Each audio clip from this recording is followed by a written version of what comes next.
I've sent a profile to Uche ma'am. Okay. Okay. Chair ma'am, please start. It's live now. Yeah, don't worry. I will introduce you people. I'll give you time. I'll ask you to introduce yourself briefly. Briefly, you introduce yourself. It's better that way. Okay. Okay. Hello, everybody. Hello. Good evening. Again. We are here again for the next series for this professional development by IDYM.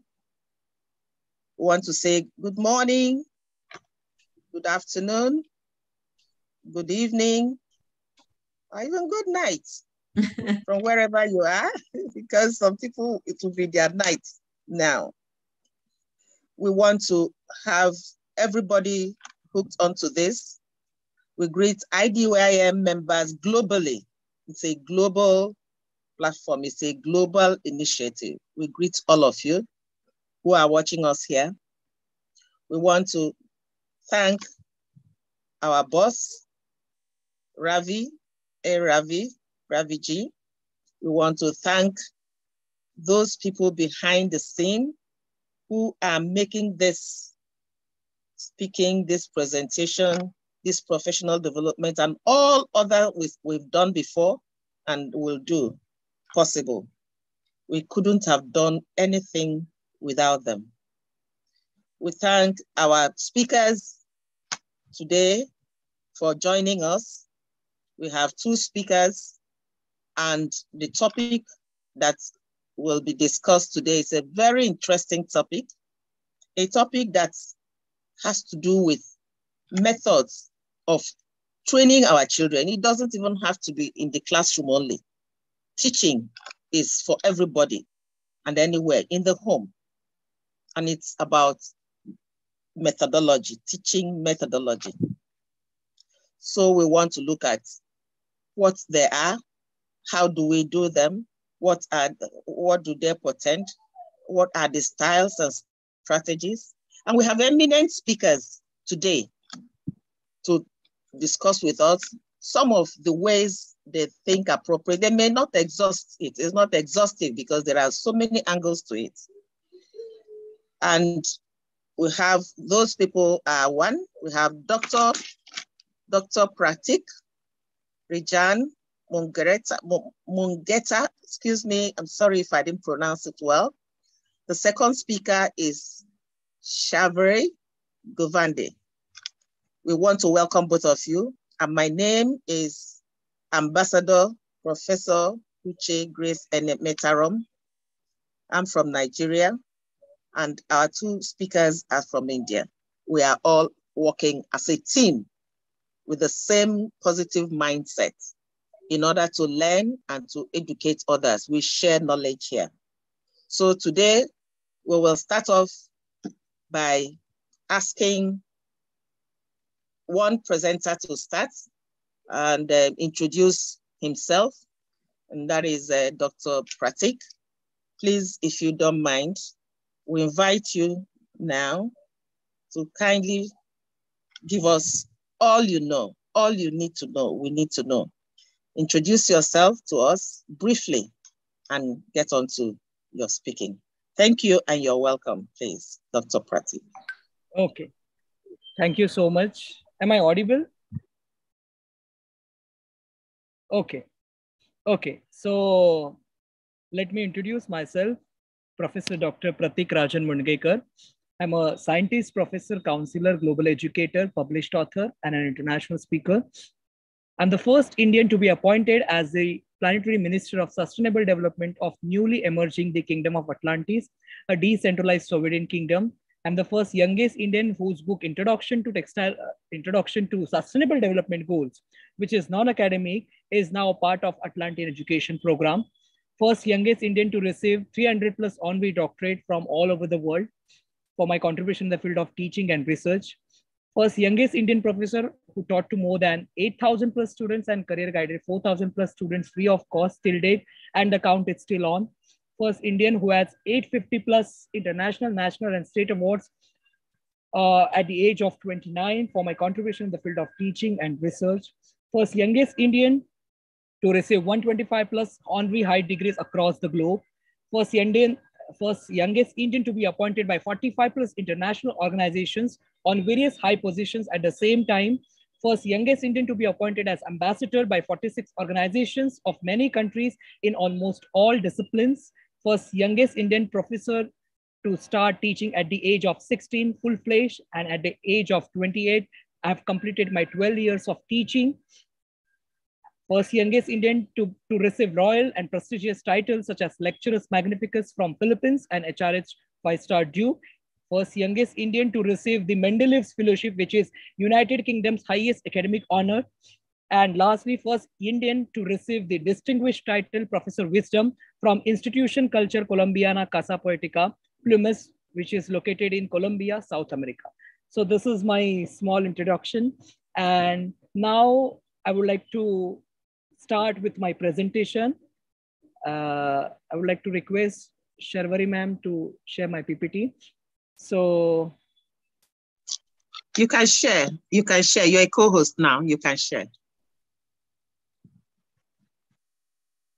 Please share. Yes, yes. Okay. So thank you.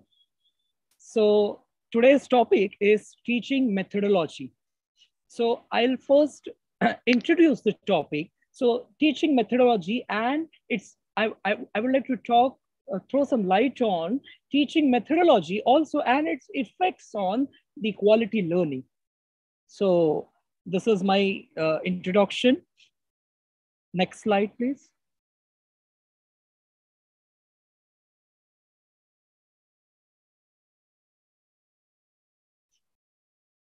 Okay, so this is teaching. In teaching methodology, I'm going to discuss what is qualitative teaching, teaching methodology, methods, what is learning, factors that affect effective learning, qualitative teaching and teaching methodology, how to achieve success in the learning process, the effective teacher, conclusion, and case study. Next slide, please. This is not next slide. Yes. Okay, so teaching method is the mechanism that is used by the teacher to organize and implement a number of educational means and activities to achieve certain goals. So teaching techniques are the means that reflect the success of the learning process and the competencies of the teacher. So being a teacher, professor, I always need to look for new ways to deliver knowledge to my learner. And in many occasions, I found that traditional teaching methods become not effective as it is used to be due to the current advancement in technology. So teaching becomes more effective when it performed in a quicker response to the needs of the learner. So that blending various teaching methods, including online teaching, and a comparison between them is highlighted in my lecture. So teaching and learning are two activities that one reflects the other, so that it's preferable to use the term teaching and learning methods rather than teaching methods. So as we all know, the outcome of teaching is learning. Therefore, the separation of the two activities is not appropriate. So the criteria for measuring good teaching are the amount and the quality of learning the students get. So as an educator, our aims here is to establish principles to evaluate teaching method against learning outcomes. So generally, teachers intend to use the straightforward method he used to. So the traditional method of teaching. So this method focuses on the teacher himself, ignoring the interaction of the student. So teacher must know all students do not learn in the same way at the same time.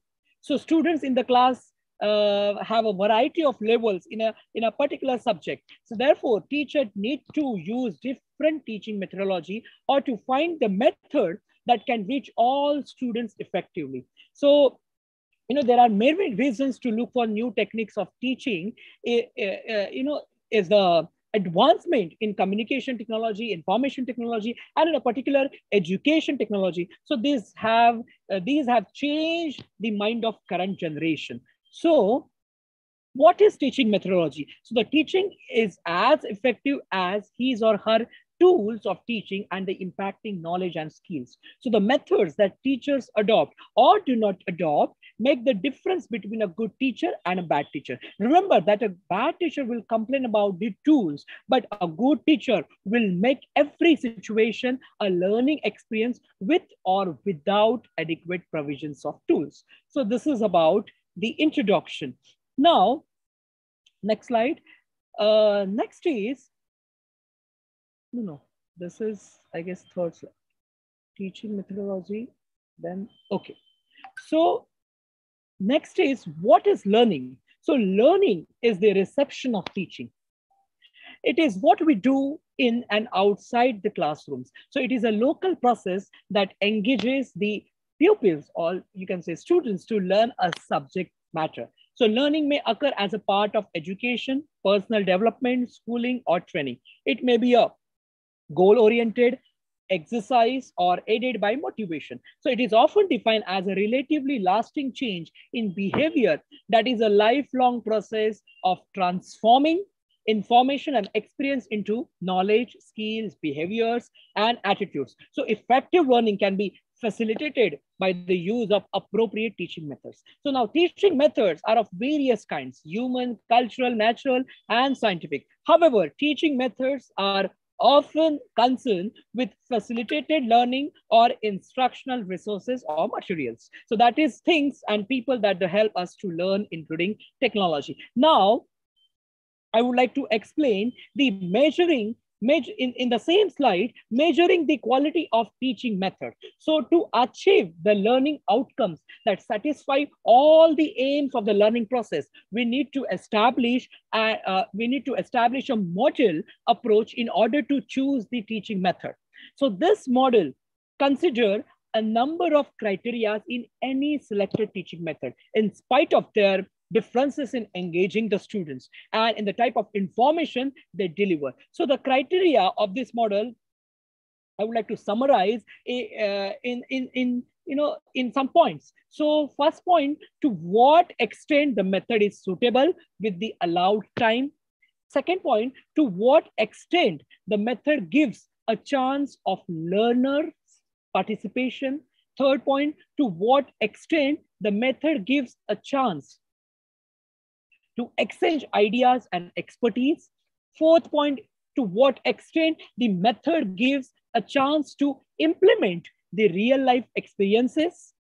Next is, to what extent the method gives a chance for self-development. Next is, the method gives a chance to the learner to be cooperative. Next, to what extent the method gives a chance to the learner to be self-assessor. Then the learner more enthusiasm and responsive. And next is, to what extent the method gives a chance to correlate between different topics. It is able to organize groups. It deals with personal differences. And lastly, to what extent it's flexible tracing. So now, next is selecting teaching method. Okay. Can you share the, okay. So before that, why do we need to use instructional resources or materials in facilitating the learning process? So we can adopt or use instructional resources or materials, whether it is electronic or non-electronic, to achieve the following. Now, first, save time and energy. Second, make learning permanent, real, and immediate. Third is make learning interesting.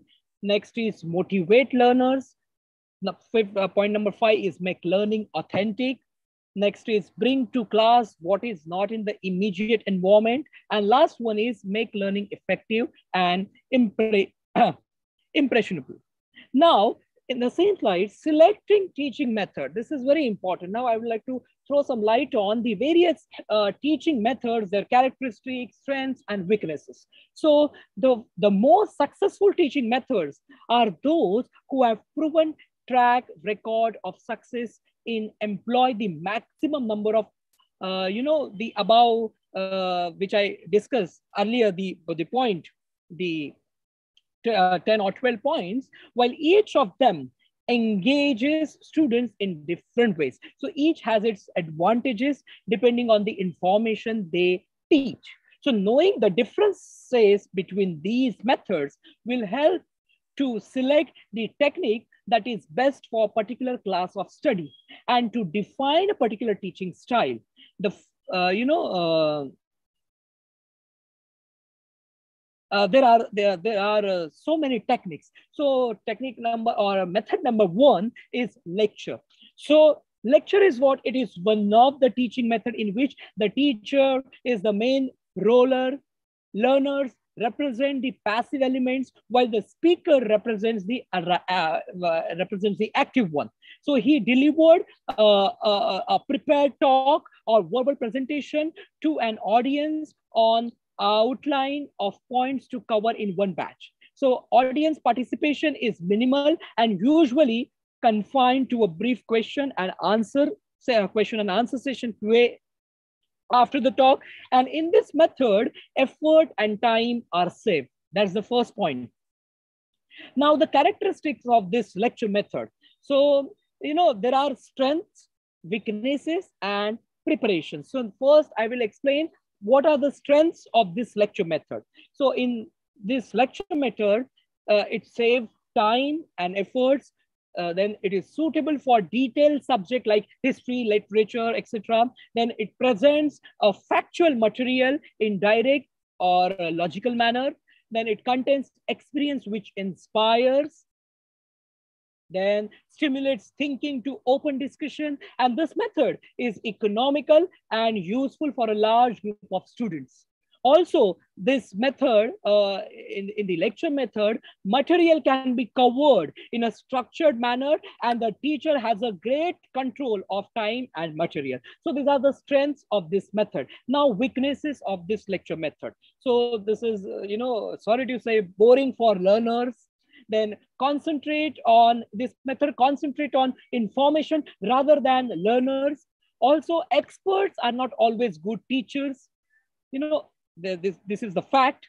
Then audience is passive, learning is difficult to gauge, communication is one way only, and the last one is this method do not differentiate between learners. So that are these are the weaknesses of this method. Okay, and for this method, what are the preparations? So there are 3 points in preparations, in a preparation.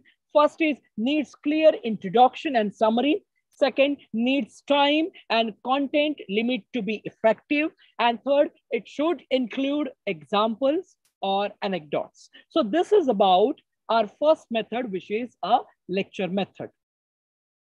Now, in the same method, it is the method of next method is discussion and dialogue. Okay, so it is a method of dialogue and discussion by using questions and answers to reach specified fact. Okay, so this method goes to Greek philosopher Socrates when he used the method to make his followers reach the truth. So this method, discussion and dialogue, depends on 3 elements: the sender, the receiver, and the message. So the message represents the subject of dialogue, while the sender can be receiver and vice versa at the same time. So now discussion is different, different according to its aim. Some discussion could be closed around teaching subjects or could be free to go around general subjects related to human life or human problems. So discussion and dialogue represent ideas trial between learners and teacher. Now, the aims of this discussion and dialogue method. Okay, so there are various aims. This method tends to increase the self-confidence among the students. It increases the ability of proving and convincing. It increases the tendency for the subject of study. It increases the focusing and concentrating, organize the thinking process. It also discover errors and correcting them, make students more active and powerful, provoke thinking within dialoguers, which let them criticize their answers and the answer of the others. And this method, or you can say discussion, helps in interpreting information and makes it clear and understandable. Okay, then there are so many strengths of this method. It increases the ability to create constructive questions, increases the opportunity of participating, that enhance the ability of correlating and resolving problems. It enhances the ability of oral expressing and the use of correct linguistics. It helps this method help in providing students with social needs like friendship and acceptance of others and the other good ethics. To achieve the goal of this discussion method, there are some points that has to be considered. So what are those points? So first is, teacher should throw the question to all students, not to a particular one. Then question should be within the course of the aim and within the teacher plan. Third, question should motivate students to produce ideas, questions, trial, and discussion. Then next point is, reduce the number of questions with yes or no answers and increase the number of questions that start with why, or you can say WH question, why, how, what, etc. Then increase the number of questions that are related to the life and the living environment of the student. And also in this, help the student to stay within the subject of discussion and direct them toward the aim of the plan. Then listening is very important. So listening to the students' answer and help in help in correcting or you can say correlating between them, aware the students with importance of the good listening, encourage the students to create questions, control and manage the time. Time is a very important factor here, and encourage and motivate students to critical thinking and searching. Now, there are so many characteristics, strengths, weakness for this method also. So first, there are so many strengths suitable. This method, discussion and dialogue method, is suitable for all subjects of study. Okay, subjects that are more suitable to be taught by discussion and dialogue are those which related to social studies and social problems, like for example, smoking, revenge, drug addiction, and alcoholic. These are the examples. Then pools, this method, pools ideas and experiences from group. Also, this method is effective after a presentation. You can film or experience need to be analyzed. This allows everyone to participate in an active process. Also, it provides enthusiastic and enjoyable atmosphere among participants, among students. Okay, and in this method, participants gain communication and interaction skills, especially expressing and talking skills. And also, one of the great advantages, this method treats well and the differences among learners. This method can differentiate between the learners. Now, this method has some weaknesses also. Okay, so for this method, you need time and effort. So this is time consuming. Okay, you should have skills in question construction and in question throwing. Okay, then you should have or you can say this method is not suitable for detailed topic. Okay, then few people can dominate in this method. Okay, other may not participate. So this is also the biggest disadvantage. Everyone cannot participate in this method. Okay, few people can dominate the others also, because it's a discussion and dialogue. Okay, then this is not practical with more than 20 people. Okay, so this is the, well, this is one of the limitation, and class may get out of order. So there is a possibility of this. And for this method, there are in the preparation part 2 points which are important. It requires careful planning by facilitator to guide discussion, and second, require questions outline. So this is about the second method, which is discussion and dialogue. Now, third method is practical demonstration. So the practical demonstration consider as one of the general teaching methods, which is effective in teaching skills of using tools. So lab experiments in sciences and training on giving speech and so on. So teacher shows and performs the skill in front of the students in an optimal way in this method. And he or she may repeat many times or let the students express these skills under his supervision. So although the success of this method depends highly on the teacher and his personal skills. So this method still important because more skills cannot be learned without providing real demonstrations. Okay, now this method has also several characteristics, strengths, and weaknesses. So first, I would like to tell you the strengths of this method. So, this is a real world, so 3-dimensional, sometimes inexpensive and readily available. Then it experience may be tactile, auditory, as well as visual. Avoided in this method, avoided the risk that might occur when the students perform the skill by themselves. This method allows everyone to participate effectively, and it provides enthusiastic and enjoyable atmosphere.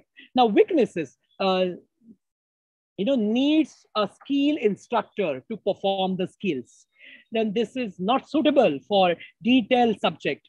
Class may lose order, sometimes difficult to handle, usually out of natural environment. So these all are the disadvantage of this method. And for preparation, you need, sometimes require in advance, it requires advanced preparation, and safety measurement should be available. You should consider the safety measurement in the preparation criteria, and spare equipment and instruments should be available. Okay, so this is about the practical demonstration. Now, next method is, nowadays emerging, which is group learning.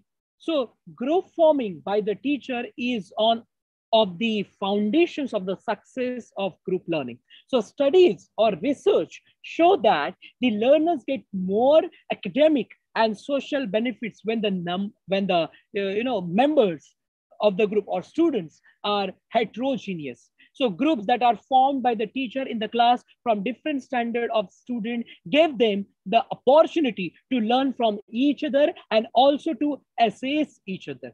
So, research results show that the strongest group is that group which consists of students with different levels of skills. So this method depends on dividing learners in a semi-homogeneous groups, teaches separately with different learning situations. So each group consists of 5 to 8 learners to obtain the goal. Member of the group, can be categorizing as reader. So reader is what? Read the task to the group loudly.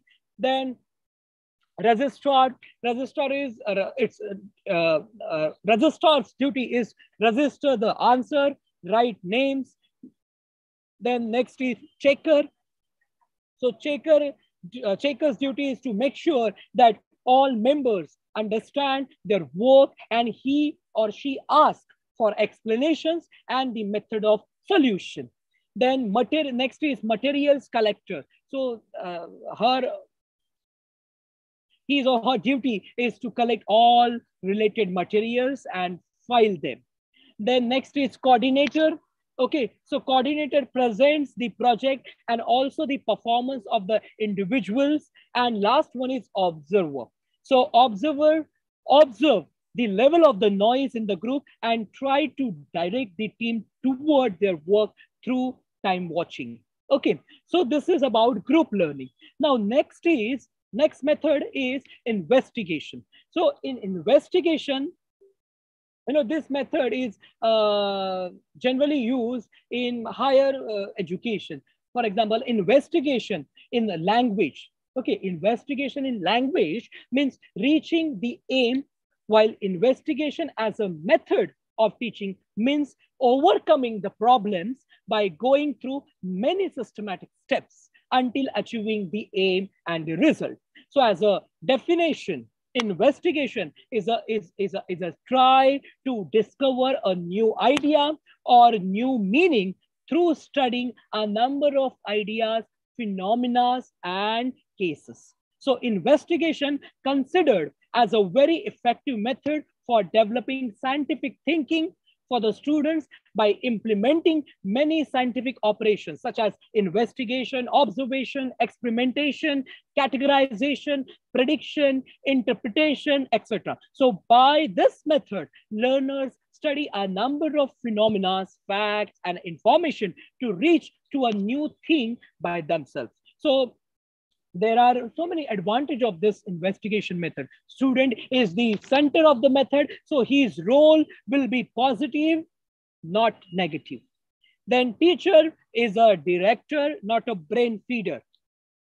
And this method also helps the student to develop their mental and scientific skills like observation, measurement, experimentation, prediction, interpretation, analyzing, and evaluation. Okay, this method also develops the scientific thinking of the students. It also helps the students in developing positive directions like self-confidence, self-dependent, and corporations, etc. Also, this method increases the enthusiasm of the student toward learning processes and tackling problems and find solutions by him or by himself. Okay, now next method is problem solving. So before much going into deep, I would like to tell you what is a problem. So problem is basically unwanted situation faces a person or a number of persons. So this new situation is due to a change in the processes of work or because of external factors. So these situations need to be solved or corrected. But before we start the process of solving, we should know what causes the problem, what has been changed, and what the consequences are. So then we propose suitable solutions that lead to correct the situation or to reach an acceptable result. So teaching through problem solving is not always easy, since many of us taught by remembering facts, whether or not they were related to each other or whether or not we were interested in the subject. So in fact, many teachers may say that problem solving in their practical subject area is not possible. So not helpful or only possible in limited part of the subject matter. So however, everything that can be taught may be taught from problem solving point of reference. So by this method, from this method, we can learn. We learn, we learn through the model of solution. So that model should involve understanding the problem and what has been changed. Secondly, categorize it depending on our past experience and experimentations with the help of the historical information. So historical problems, expected results, solutions, etc. And then compares the between expected results and the aims. External criticism is also there, and comparing with the similar situation. So your model for this method involves these 5 points. Okay, now characteristics of this method. So it motivates student toward learning. Problem will be a challenge for research and investigation to discover unknowns. Then Students can learn by exposing to many concepts through the process of solution. Students learn through their works, whether their assumption is correct or not. The cheerful feeling which provided when the solution is achieved. So these all are the characteristics of this, problem solving method. Now, next method is nowadays is widely used, and after the COVID pandemic, which is online teaching method. Okay, so information technology is changing the human's life and learn. So teaching occurs outside a traditional classroom using internet. So as the way of learning changed, the way of teaching is also changed.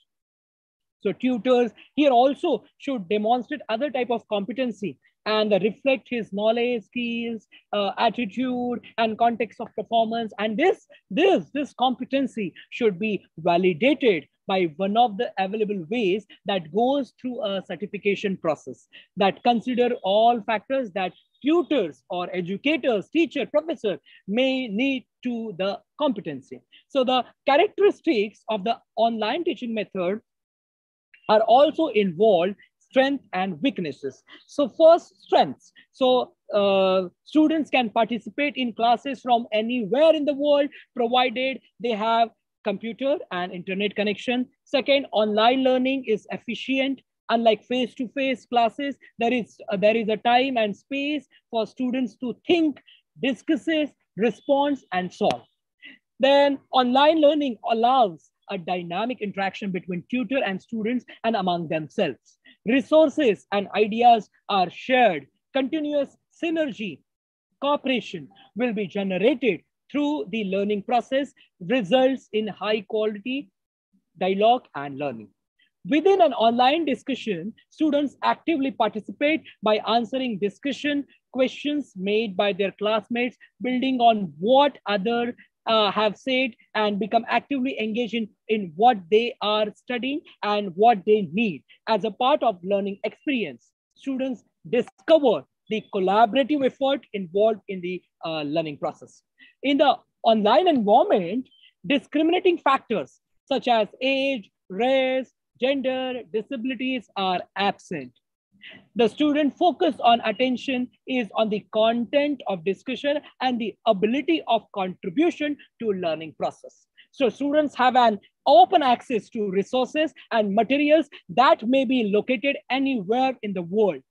So self-direction and critical thinking is a result of the online interactive learning environments and the tutor or facilitator and students' collaboration to create dynamic learning environments. Now, this method has, a lot of disadvantages also, which need to be discussed here. So online teaching needs students who are able to access the online learning environment such as computer and internet. This is very common. Students and facilitators must have the knowledge of using computer and how to navigate and the use of internet, as technology is intended to be the tools used in learning process. So these tools should be trusted, available, and maintained all the time. Then online students have more responsibility in controlling his rules, well organized, self-motivated, and possess a high degree of time management skills in order to keep up to the pace of online learning process. And therefore, online education is not appropriate for younger dependent learner who have difficulty assuming responsibilities requested by the online paradigm. So successful instructors in traditional teaching are not always be successful in online instructioning. So instructor must be adequately prepared to functions in the virtual classroom and communicate well in writing and the language in which the course is conducted. Then the limited view of administrator to online program as a way to increase revenues, not as a mean of providing quality education by giving adequate technology, proper facilitator training, and the limitation of class size. All of these would have the impact on the success of an online program. Then also there is a disadvantage, the expected high level of synergy or cooperation, you can say, by active dialogue among the participants in the virtual classroom start to decline in larger classroom until it becomes independent study to accommodate the large size class. At this point, dialogue and interaction between participant and facilitator become limited. So not every subject can be taught online because the current electronic medium does not permit the best method on instruction. Examples are subjects such as public speaking, surgery, sport, and physical movement. So the development in technology may solve this problem or permit using hybrid courses as a temporary solution. Curriculum of any online program must be carefully developed by qualified professionals. Curriculums that are successful in traditional education will not always be successful in online program, where learning and instruction paradigms are quite different. And so these are some of the teaching methodologies. Okay, and now next slide, please. Okay, so now the common media resources or instructional materials. So these can be classified into three with examples. So these are audio. In audio, you can use radio, CD player, Walkman, Discman. Nowadays, technology is there. So laptop, tablet. Then visual projectors, maps, photographs, cards, charts, toys, specimens, tools, and in audio-visual, television, VCD player, video player, etc. Next slide, please. The factors that affect effective learning. So, however, we should consider some factors in the choice of instructional materials. So, these factors include the children or students' age, gender, attitude, aptitude, then the learning environment, public, whether it's public, private, rural, urban, infrastructure, time, space, and the third factor, the availability of resources. So finance and physical materials. Next, please. Qualitative teaching and teaching methodology. So it is noteworthy that the effective teacher is one who is able to overcome these barriers in order to achieve optimum learning outcomes. So qualitative teaching and teaching methodology, including communication and skills, influence the effective teaching and learning outcomes. So hence, a good teacher must understand the continuum of the teaching learning process. Next slide, please. How to achieve success in the teaching learning process and the effective teacher. So there are some requirements and attributes for effective teaching. And the requirements of effective teaching include knowledge of the subject matter, knowledge of human development and learning, adopting instructional materials and improvising, then multiple innovative instructional strategies, classroom motivation and management, communication skills, instruction planning skills in that lesson plans and notes, assessment of students' learning, professional commitment and responsibility, and last is cooperation between students, parents, or children. Next, please. Some attributes for effective teaching are enthusiasm, warmth and humor, credibility, high expectation for success, encouragement and support, business likeness, adaptability, flexibility, knowledge, passion and love, and reflection. Next slide, please. So I like to expatiate the need to always have a lesson plan. So the need for a good lesson plan as requirement for effective teaching and learning.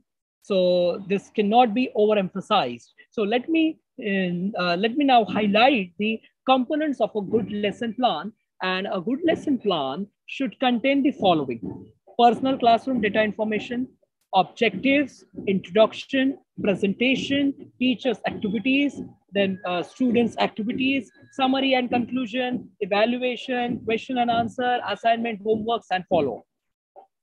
Next slide, please. Okay, so conclusion. So before conclusion,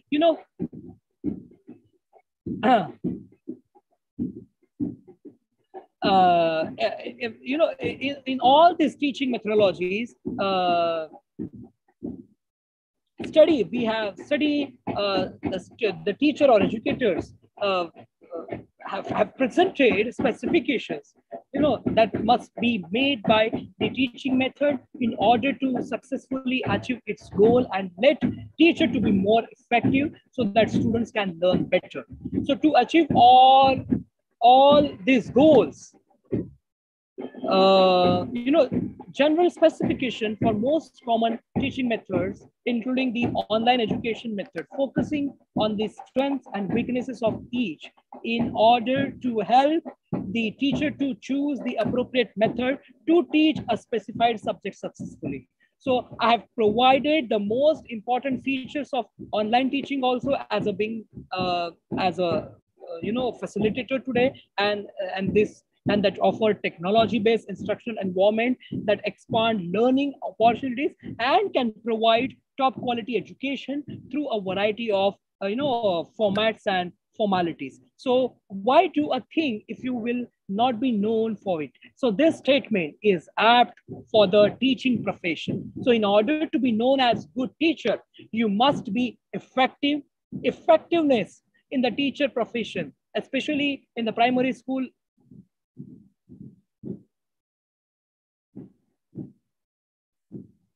Hello. Okay. So you no, where we are.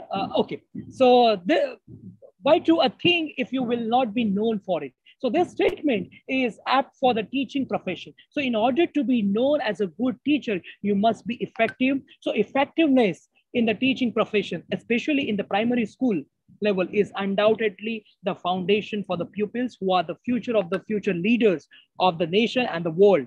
Then next is qualitative teaching and teaching methodology could be achieved through the knowledge of subject matter that one teaches, knowledge of human development and learning, adopting instructional materials, improvising multiple innovative instructional strategies, classroom motivation and management, communication skill, instruction planning skills, lesson plan, notes, assessments of pupils, students learning, professional commitment, responsibility, and enlisting of the cooperation of pupils and parents. And lastly, I would like to conclude with, I urge you all to be change agents in the teaching profession. Rest assured that your expected reward, so both on earth and in heaven, would be a great.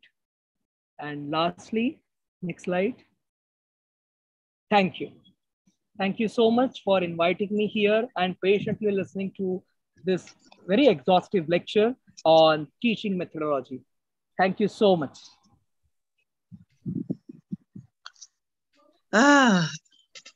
Thank you, Dr. Pratik. I'm happy you said it yourself. Very, very comprehensive. Almost an hour teaching or lecture. I don't know which method you employed. Did you employ lecture method or discussion method or investigative method or problem-solving method? Which one did you employ now, please? Yeah, basically, I employ the combination of all these methods. You know, this is the technical specifications which I shared. But Okay. while I'm teaching to master students or to the higher education students, you know, every time we have a challenge. It depends on students' acceptability also. Okay, so I generally use the combinations of all these methods. Okay, then as you're saying it now, what you employed now in teaching us is lecture method. Yeah. You use only lecture method. Only lecture method. In speaking to us. Okay. I thank you. It's so comprehensive and everybody is listening attentively. You have done so well. We thank you for doing this marathon race. It's a marathon. And everything that is in methodology, you have even gone beyond to give us this treat. Thank you so much. And I would like to attempt a summary of what you said. I don't know, I hope I'm able to summarize, but just a bit. You have taken us through teaching methodologies. You've taught us what is qualitative methodologies, qualitative teaching, sorry. What is learning? You talked about learning being reception of teaching, social process that engages the students. You talked about it being effective learning and facilitating, that is facilitated by effective methods. And you also said that there is need to use instructional method. You talked about instructional method, the use of it. And you mentioned a few uses of it, like it saves time, energy, motivates, makes learning authentic, it's impressionable on the students and effective, makes learning permanent and all that and all that. Then you also talked about different methods of teaching, their benefits, their challenges or weaknesses. You mentioned lecture method, discussion and dialogue method, practical and demonstration method, group method, investigative method, problem-solving method. Then you added the online method, which we will come to later when we start discussing. And all these methods, you went through everything about them and their gains and their minuses, their benefits and their weaknesses. Then you also talked about common methods, common media resources or instructional materials that can be classified into three. You talked about factors that affect effective learning. You enumerated a lot of them. And you talked about qualitative teaching and teaching methodology. You talked about how to achieve success in the teaching learning process for a teacher to be effective. Now, you also mentioned some attributes for effective teaching. You also let us know that there's need for a good teacher to make plans, and that a good teacher makes plans. In the content of the lesson plan will determine how effective the teacher is, and the need to have that content made very well. You enumerated what and what should be done. Then you concluded by saying that teachers must be effective. They must use methods that are effective. They must be knowledgeable in their subject matter. They must employ instructional materials. And most of all, you advise that teachers must be change agents in the teaching profession. You have gone through this and more. I'm just trying to summarize a bit. And I would like to just ask now to bring out a little more before we go to general discussion and people also adding their own. What is teaching? That's number one. Number two, is teaching supposed to be restricted to only teachers? Do other groups of people teach? 3, if other groups of teachers teach, do they employ all these methods? Like I am a parent. Yes, yes. I look at these methods. See, I don't teach in my house. See, for academic. These are methods, and I teach. What I do is to teach my children. So our parents, guardians, relations supposed to teach. Is teaching restricted only in the classroom, or can it happen outside? And can we use all these methods? Then lastly, you just take notes of them. Lastly, what is the best method of teaching inside the classroom by all? Just take note of it. By the end, you shall answer it. Let's not take it now. Just take them down. Okay. Later you answer so that we can also catch the others. We have to go on to the second speaker, Shavari Govande. I hope I pronounced it well. I took my time to do that. Oh, yes, you have. You have, ma'am. Yes. You have. Thank perfect you. Way, perfect way. Yes, thank you. We welcome you to this speaking today. We are looking forward to the aspects of methodology, teaching methodology that you're going to let us hear from you, what we should know from your own perspective. Please Can you introduce yourself to us briefly? We will appreciate that. Then you start teaching. Thank you. Thank you. Yes, hello. Good evening, all of you. Yes.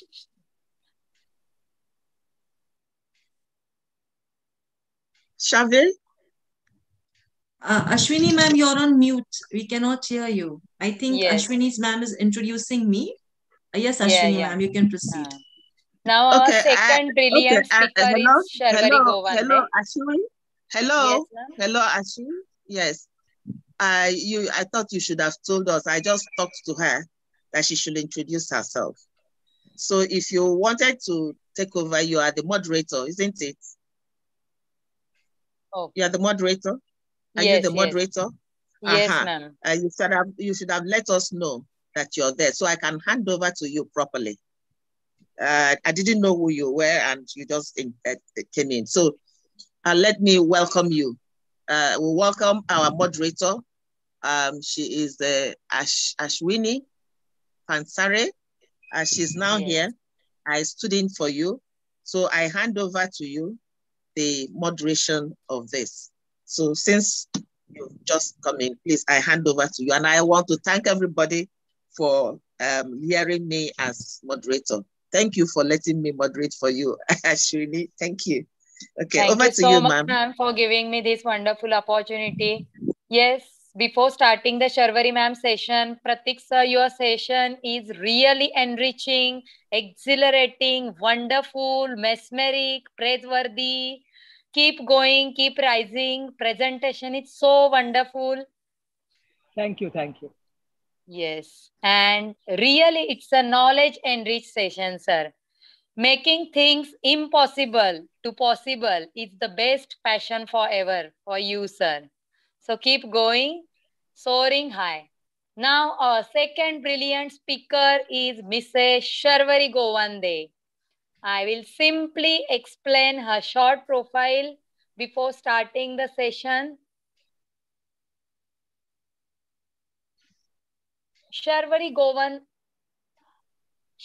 ma'am is a postgraduate in English literature from Pune University and holds a master degree in education. With 17 years of teaching and administrative experience behind her, at present she is heading a teacher education institute of repute. Besides being the principal of St. Mary's Junior College of Education, she also headed the module for foundational literacy at Drishti Foundation. Mrs. Govande is an advisory board member of two prominent schools in Pune. She also conducts in-service training programs for schools and colleges and enjoys the teaching English. She is the recipient of the Guru Award 2021. Wow, great. It's a big round of applause. Mrs. Govande has authored many short stories that has been published in leading the newspaper and magazines. She has been invited as a panelist on online forums and has attended various seminars, conferences at state as well as national level. She have experience of delivering the educational assistance and instruction to various levels of learners right from pre-primary to postgraduate students in school, from pre-primary section to secondary section, and the teacher education institution. She completed her M.Ed, B.Ed as well as TTC. Wow, great. Through with various teaching methodologies, she has equipped pupil teachers with methodologies of teaching at pre-primary, primary, secondary, as well as higher secondary and bachelor's of education. Has experience of handling both the school and teacher education curriculum. Pursuing higher education and honing her skills further at teaching, she was able to make a career progression in a very short span of time. From an assistant teacher to heading a premier, it has been an eventful journey. Great going, Sharvari ma'am. Really, it's a wonderful, and you are the most admired person. Now, I request you to share your views about teaching methodology. The stage is all yours. Welcome, Sharvari ma'am. Thank you so much for that lovely introduction, Mrs. Pansare. And warm greetings to Mr. Ravi Shankar Kumar, Ms. Jeenat Munawra, Ms. Dinu, Dr. Mungekar, who was my co-panelist. And we have the privilege of listening to him for an hour. And as Ushi ma'am very rightly said, it was a marathon lecture. So greetings to him and to my dear moderator, Ashwini Pansari ma'am, to Ush Imaraton ma'am, for being the moderator in the first half of this session. I'm really glad that I'm here. My previous panelist has shared a lot of points. He has covered a lot of teaching methodologies, but I am going to not touch those methods because they're already covered. We are going to maybe take one or two methods that he has already covered, but I'm going to bring more focus on how do we actually implement them in the classroom and how do we make our teaching effective. Now, very rightly, my co-panelist explained initially that what is a teaching method, right? We need to understand that. So a teaching method is nothing but it is principles or methods which are used by the teacher to enable student learning. That is very important, right? And then how do we, what are the strategies that we employ? Also, let me quote our respected Ush madam, who very rightly said that teaching methodologies are not only employed in the classroom, but even outside the classroom. And then how do we go about it? That's what we are going to see in the little time that has been given to me. So one thing is for sure, any teaching method that a teacher decides to employ in the class, there are certain factors that she needs to remember. So now the first thing is the content, right? And then on the second hand is the method. Now it is not content and method, it is content come method. So it is the skill of the teacher to really identify what the content is, right? That's the first factor. And according to the content, I need to decide what method am I going to use to deliver this content in the classroom to make my teaching effective and efficient. Another factor is also the level of the children. So what Dr. Mungekar was really telling us, he mentioned about lecture method, he mentioned about discussion methods. So now there are various methods. There are multiple methods. Now, not every method is useful for every level. That means for pre-primary, you have different methods of teaching. For for middle school, you have different methods of teaching. For higher education, you have different methods of teaching. And therefore, we have something called a diploma in elementary education. We have a bachelor's degree. We have a master's degree, because then you are trained in a manner, you're trained in the methodology which you as a teacher can employ effectively for that level of education or for that level of learners. So of course, like I said, there are certain methodologies which you can use across all levels of education, that is pre-primary, primary, even for higher education. But then again, it all depends upon how skillful you are as a teacher. For example, let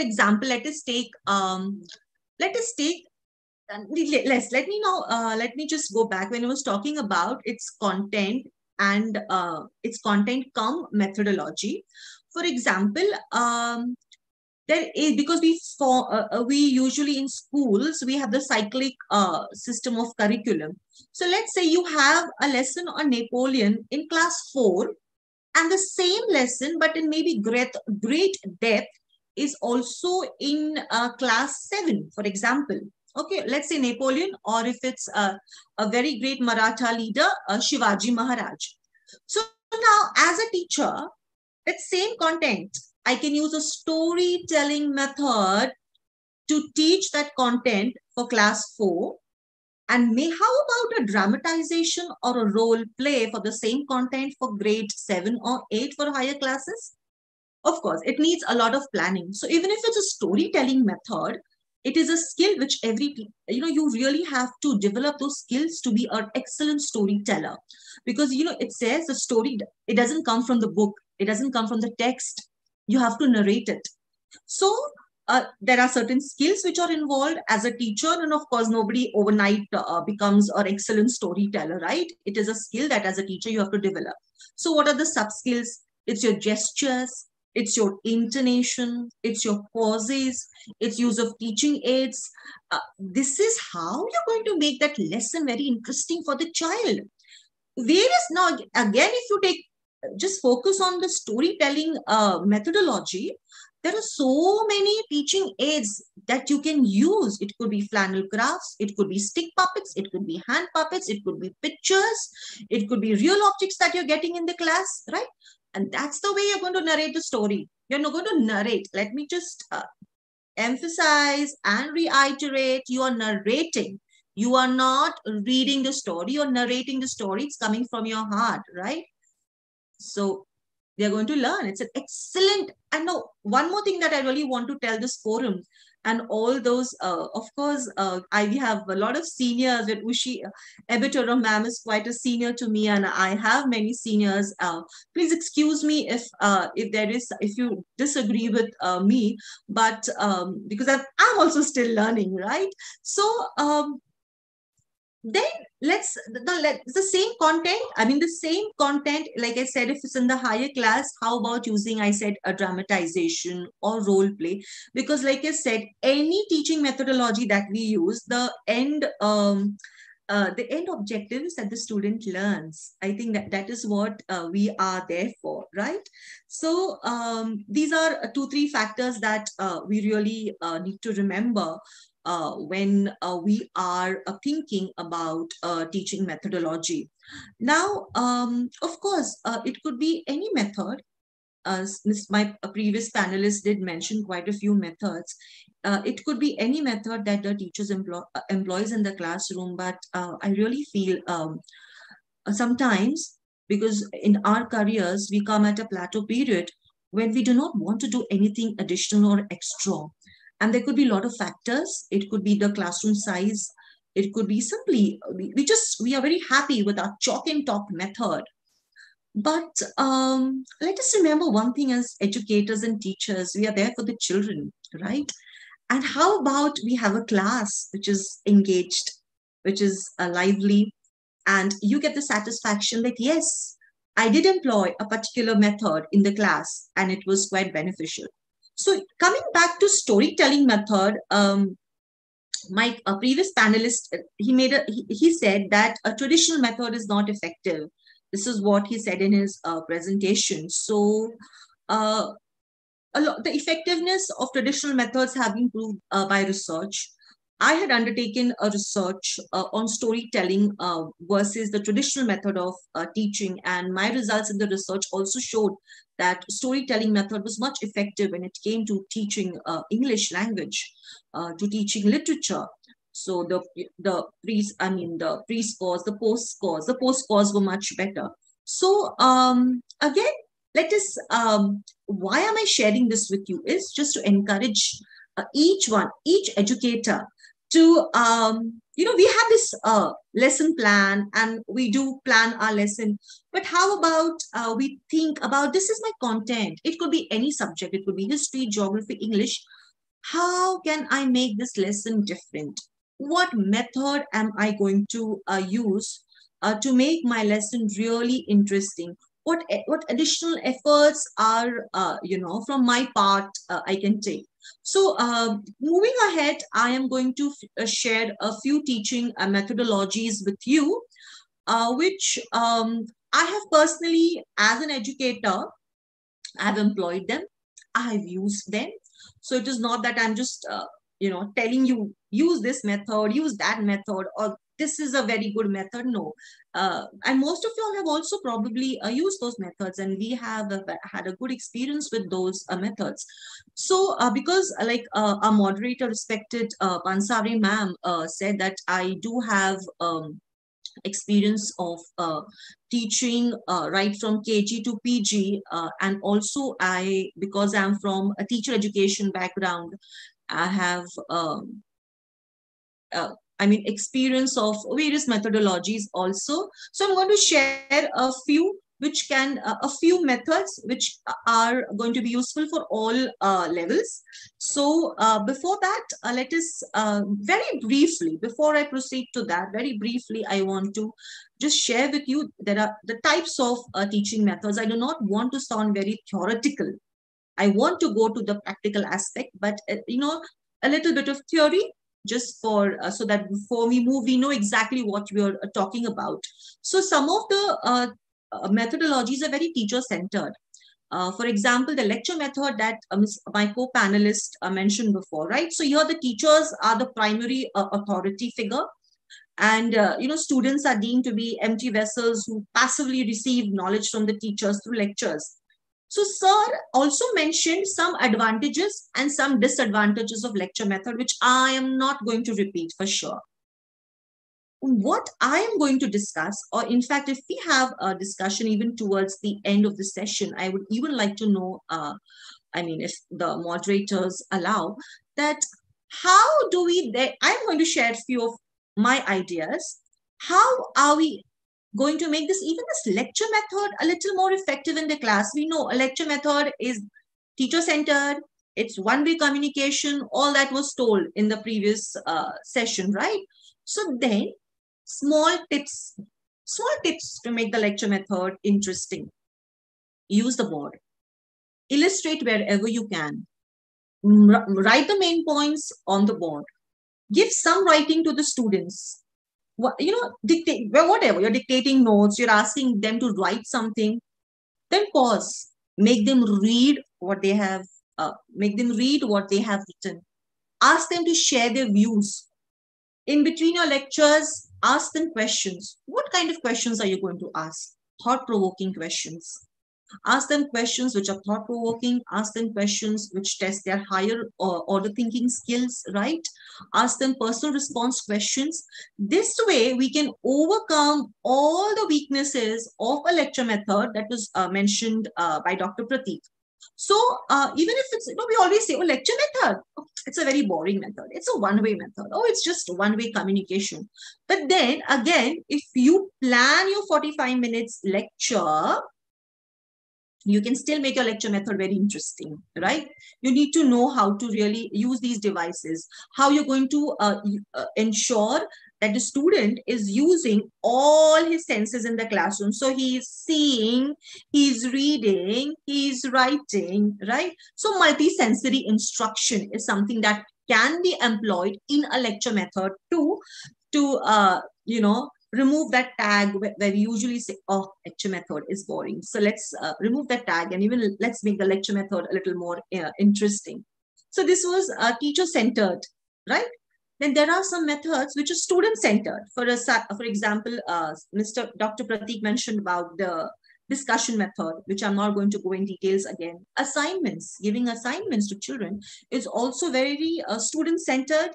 So, but here also, the teacher is still the authoritative figure, right?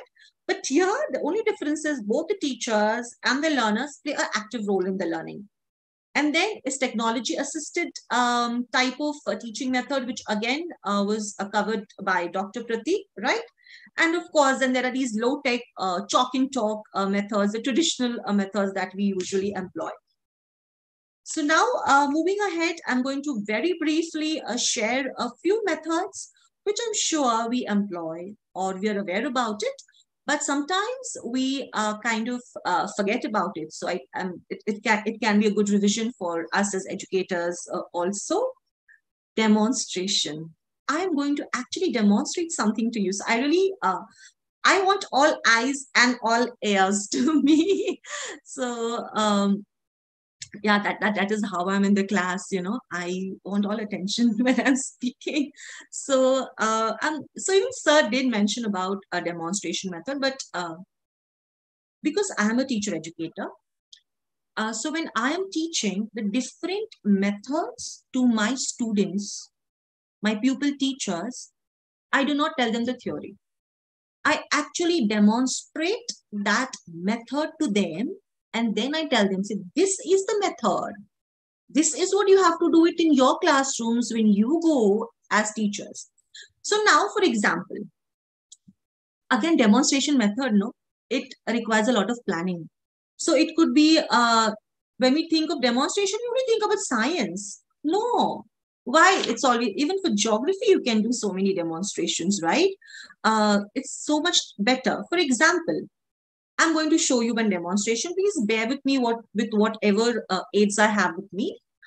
Let's consider this ball as a globe, okay, as an earth. And now you can see a little boat moving, a ship moving, right?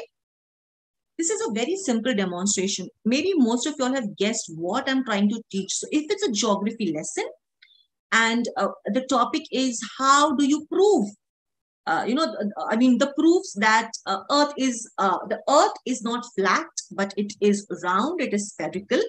So there are 1, 2, 3, 4 number of reasons, and one of them is when you're at a horizon, and when you're seeing or when you're standing at a beach, and when you're seeing the boat move towards you, you see the hull first, and then you see the deck, and then you see the stern.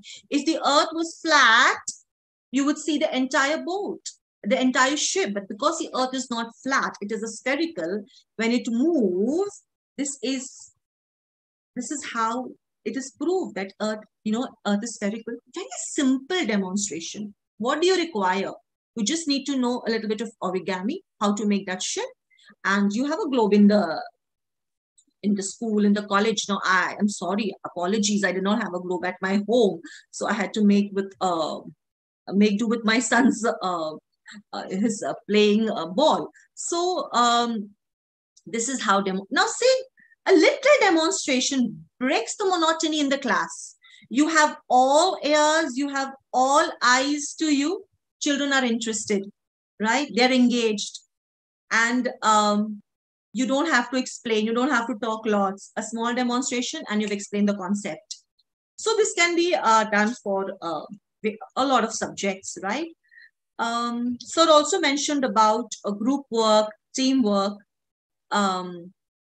right? So again, when we talk about group work, or why we always confine ourselves in the 4 walls of the classroom, can we have some group work even outside the classroom? Can we do that? Can we take, it's a very interesting methodology. Can we, for a change, have our share time outside the classroom? Can we take our little ones, or even the seniors, with the permission of the principal or the coordinator, outside the classroom? You're teaching them a lovely poem, let's say, about nature. How about you make them sit under the tree and you teach them that? Won't that be interesting? When you're actually showing, you're pointing towards things, you're actually giving them a first-hand experience. Won't that be interesting? So it's an interesting method of teaching, right? Role play. Excellent method of teaching, especially if you're a language teacher. Even for social studies, you can have dramatization, you can have role play. I very recently learned a very nice method. It's about making videos, that is a digital media. We know children today are hooked on to making videos and their mobiles, and they love doing that. How about using making videos or digital media also as a method, as a teaching method? It will do wonders, because this is something which I recently learned, and I really thought of sharing with this forum. Another very, very interesting teaching methodology that I would like to share is guest lectures. Now, how would guest lectures be a teaching methodology? So there are quite a few. This is, again, I'm sharing from my experience. there are few topics which the teachers are hesitant to teach in the class, especially in the higher classes. It's human reproduction. When it uh, science teachers hesitate to teach. So what they would do is very conveniently pass it on to my pupil teachers from my College of Education, give us that content and tell my students to teach that, because so we knew it that, yes, the teacher is hesitant or whatever for personal reasons. So I mean, just an example what I'm giving. Or there could be some content which you feel just give me a minute. My battery is running low. I just need to plug in. Give me a minute, please.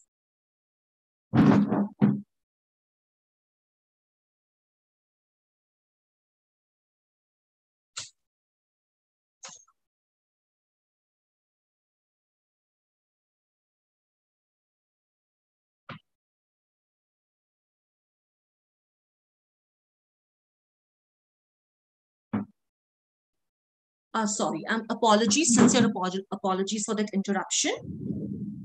Or that there could be some content which you are not very confident about, or a teacher feels that my content knowledge is not that strong. Let's call somebody whom you know, an expert in that area. Let's arrange a guest lecture for our students. It could be really effective, because again, it breaks the monotony. The children will listen to somebody else. A new face in the classroom will anyways excite them. Of course, again, that needs a lot of planning. There's permissions to do. So, teaching is not an easy job. It definitely is not. If you really have to be a hardcore teacher, you really have to put a lot of efforts. So, if you really are passionate about it, you have to take those efforts. You have to go that extra mile. It's only then teaching is really, really fun. So, guest lecture was one method that I wanted to share. There's one very interesting method that I employ in my classroom teaching is brainstorming.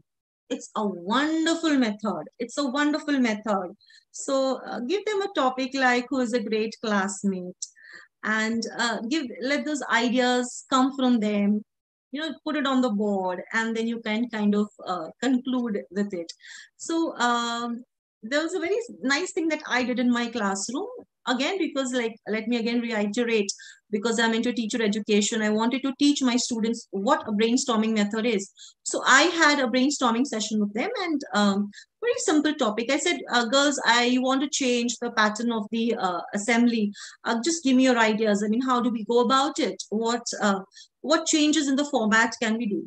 And we had a lovely brainstorming session. So again, depending on your need, on your have a brainstorming session. A very good method for the middle school and for the senior school. Now, if it comes to higher education, like I said, there are different methods. The seminar method, the symposium method, the workshop, a panel discussion, that what we're having right now. Very good methods to be employed for the senior, for higher education. Very effective methods. Field trips. Who doesn't like to go to field trips? All of us do. The amount of learning that takes place in a field trip is amazing. But again, it has to be a field trip and not a picnic. Then how do you ensure it's a field trip? Ask them to take probably pictures. Ask them to make notes. When they come back, give them an assignment. Ask them to share what they saw, what their observations were. So again, a lot of preparation goes even for a field trip. An excellent method. First-hand experience on the field is what the child gets. So a very good method. Then the next method that I'm going to share with you is simulation method. This is, again, because I'm into teacher education, we have simulated classrooms.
We seem to have lost her.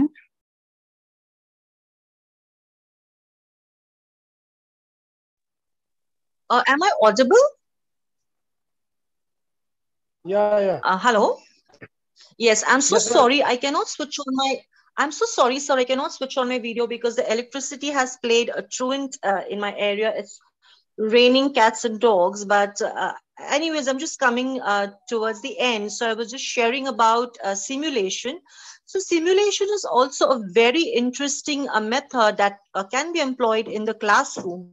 For example, you are teaching. It could be about a bank. Let's create a bank in the classroom. Let's give roles to the students and let's let them simulate about how a bank works, or it could be a marketplace. So simulation also really does wonders. And just last two methods that I would like to share is a peer teaching. It is very rightly said, to teach is to learn twice.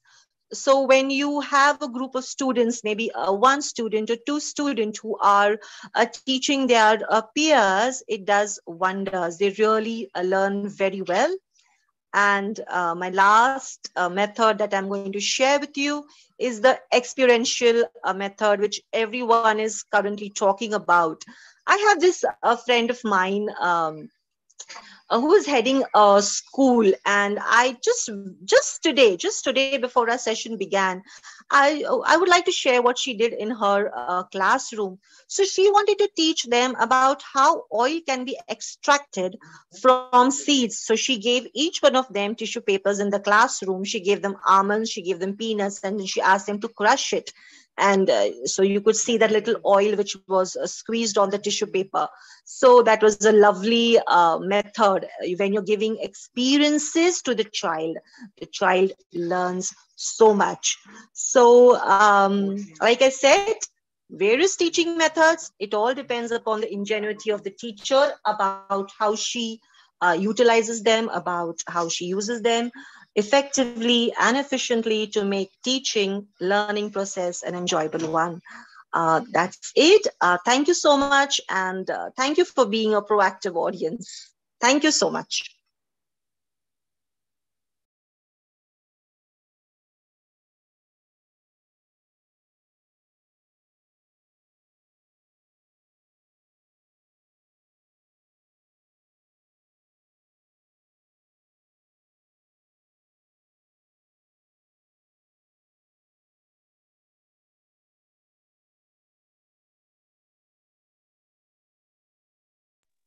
Okay, let me take over. I think Pansara is away. Thank you very much, Kuvende. We appreciate you. You have added to what the first speaker, Dr. Pratik, said. You took a different angle to it, and you also extracted a whole lot of things. Being a practical teacher, you have said it yourself, you employ some of these methods. And I also know that despite you employing one, I know that you vary your methods, as you have said, that it depends on a number of things. The method that you use, you talked about depending on the content that you're going to deliver. It depends on the level of students you're going to teach. And it depends also on the skill that the teacher has, because you can't just adopt a skill that you don't. You can't give what you don't have. You have mentioned a whole lot of things, and we appreciate you. Let me not go into summarizing all of them, but I'd like to, first, let me take a shot at some of the questions to the speakers, and then I hand over to the other members. But unfortunately, Dr. Pratik just excused himself because he went somewhere. But we can all discuss, because one, we are teachers, one, we are parents, one, we are all learning. So we can interact. And any questions you need to ask, you have to ask it, you answer, respond. If you can't, any other person in the room can also answer. Now, what I asked before, as a parent, as a teacher, are you going to adopt the same methods in teaching? Is teaching only restricted to teachers? Are teachers not parents? In other words, shouldn't all these methods apply to teaching outside the classroom, whether you're a teacher or not? Should it?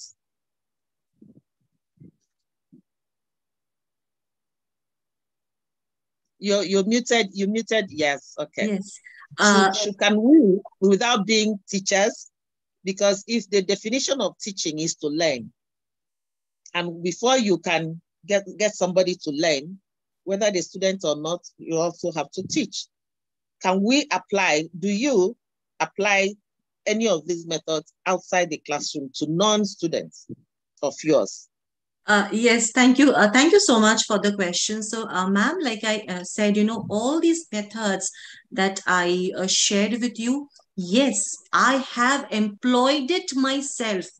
It is not that I have come here as a panelist and I'm just blabbering to glory all the various methods. No, because I've had experience of teaching for different levels of learners. So, yes, every method that I mentioned today, I have employed it in my class and I have enjoyed. I have enjoyed with those various methods.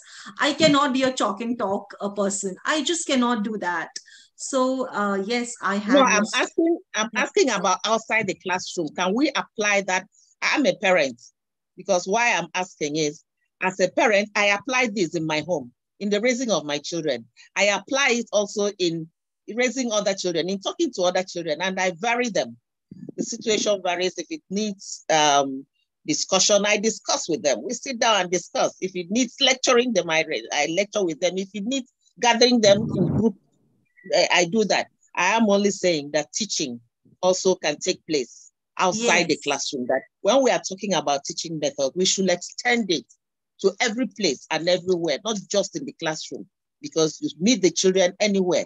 And that brings me to another question which you may answer. You were talking about, or you talked about, what the teacher should take into consideration when choosing a method. You mentioned content, level, and scale. Is the goal, the objective is not part of it? Because to me, the first thing is the objective.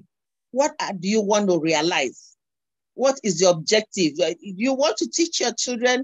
Do you want to teach your students or your children gardening, agriculture, how to plant? That is your goal. So in teaching that, you choose either one or two of them, combine it. This is not what you're going to teach in the classroom. You now teach Go. It's practical. Combine it with a few others that agree to that. So for me, it's goal, the objective you want to achieve, before it gets to the skill that you have to achieve that. And then remember, every level can. I learned that you can teach children anything in any way. You just have to get down to their level in order to teach them that. No child is left behind for any topic. I see in IDYM, Dr. Ravi, so the beginning of that platform is about rockets, launching rockets. To those children, we don't learn it. So, but it's brought down to their level. Anything can be learned by any child. It depends on the method you use. So no method is left for any particular level of classroom. I also want to add, before I call on the others, that in all these methods, I didn't hear either you or Doctor, yes, the first presenter, the first speaker, talk about music. The in thing now is using music as a method of teaching. And it is very, very effective at all levels, even at the graduate level. And the reason why it is used is that because of the digital nature, things have changed. The youth, the young ones, are onto social media. They lash onto all music. They learn through them. And then so we take advantage of those music on the social media in order to teach them. You can imagine mathematics that students don't like, you can use music to teach it at any level, and children will love it and they retain it a lot. If even in your home, you have a helper that does the same thing all over, you have corrected and not taking it. Use music. I've tried it. Use music to remind that child. Each time you say, I have to do this in the morning, after that, I do the other. Once it is in music form, everybody at every level will achieve, which will be more effective. So it is the most common method that teachers and parents are advised to use so that we get going. I will come on to the online one that the first speaker spoke about, but let's allow others to also ask questions and then chip in. Please, any indication, does anybody have want to raise your hand, please? You can speak, you can ask questions, you can make observations. Thank you.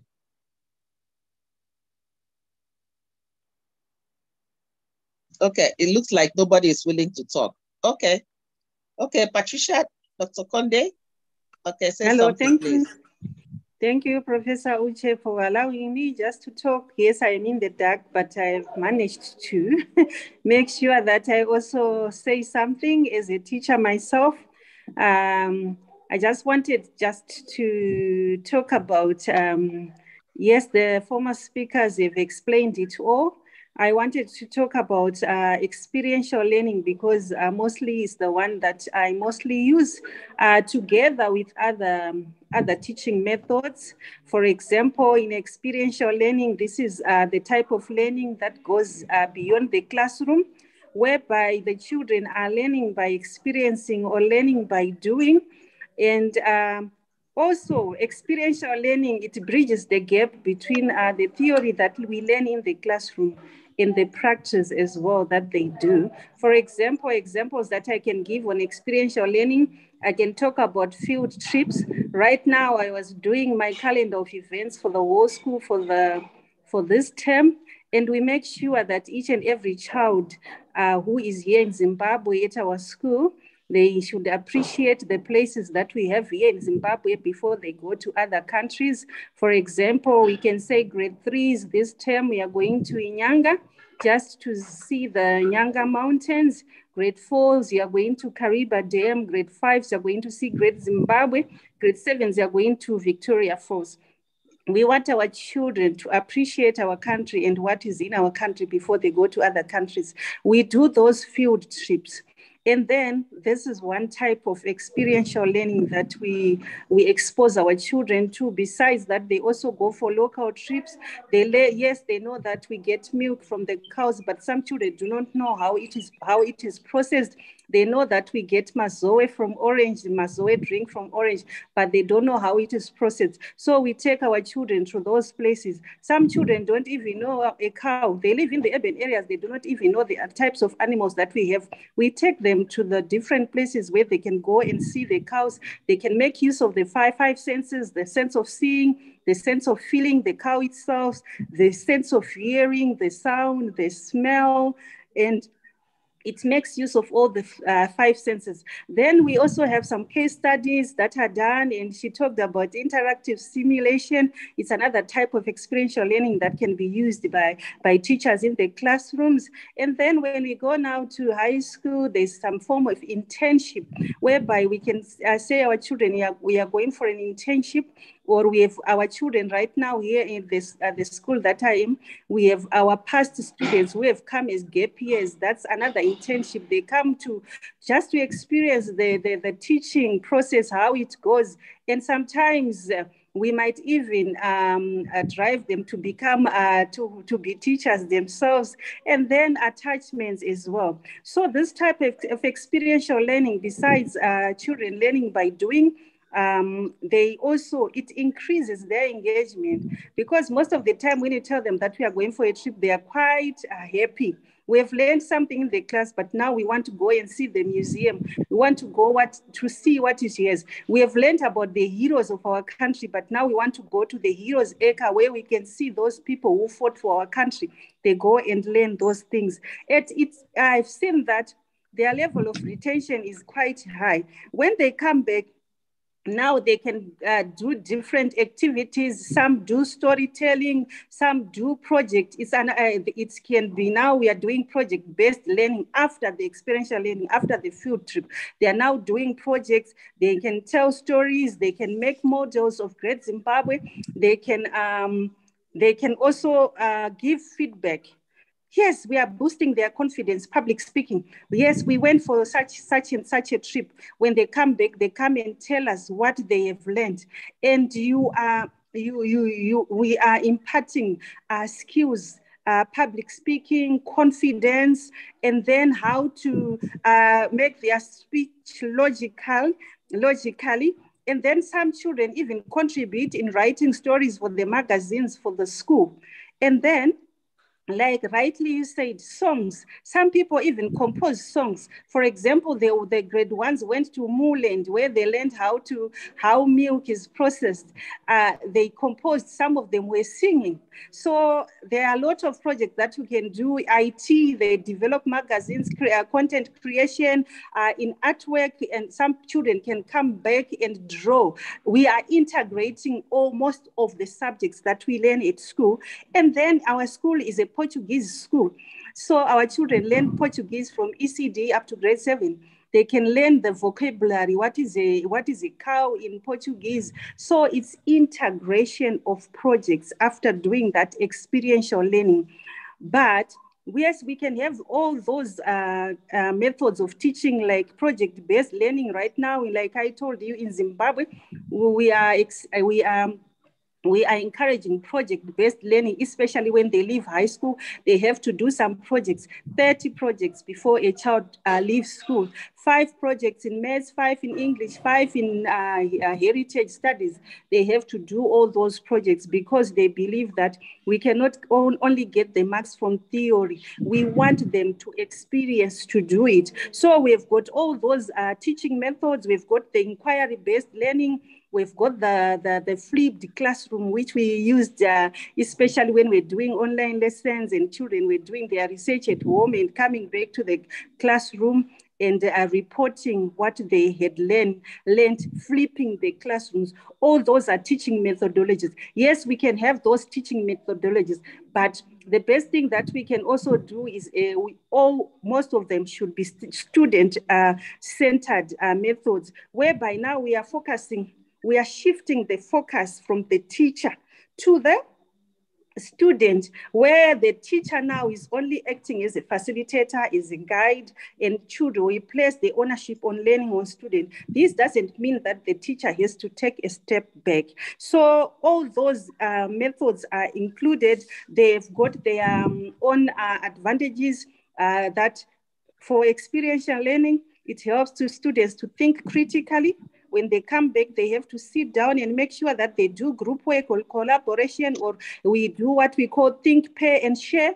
In Cambridge Learning, Cambridge Center, we do so many active learning methods, one of them being think, pair, and share, where they can do a project as an individual, they can do it as pairs, and then they can share.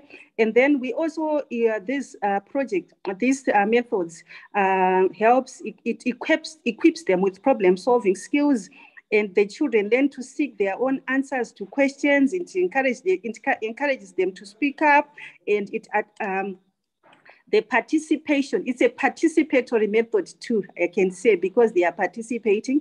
It allows them to fail, to make mistakes, come back, give feedback, then helping each other as a group, and then it assists the children in social skills as they are collaborating, as they are giving feedback of the trip that they went to. We are also equipping them with social skills, and then students are able to express their own opinion. So there are so many various activities that you can do, active learning methods that we can do, as well as a teaching method that we can also do a webinar on that. Thank you so much for giving me this opportunity. But above all, a teacher should have a classroom that is engaging, that they should create a conducive working environment in the classroom.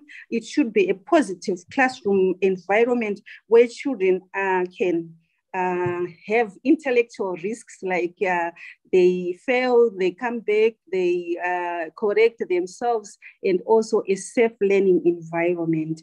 And the way you develop your relationship with your children, whatever method you use, they can also understand. You have to have that connection, develop a relationship. When they come in the classroom, how do you greet them?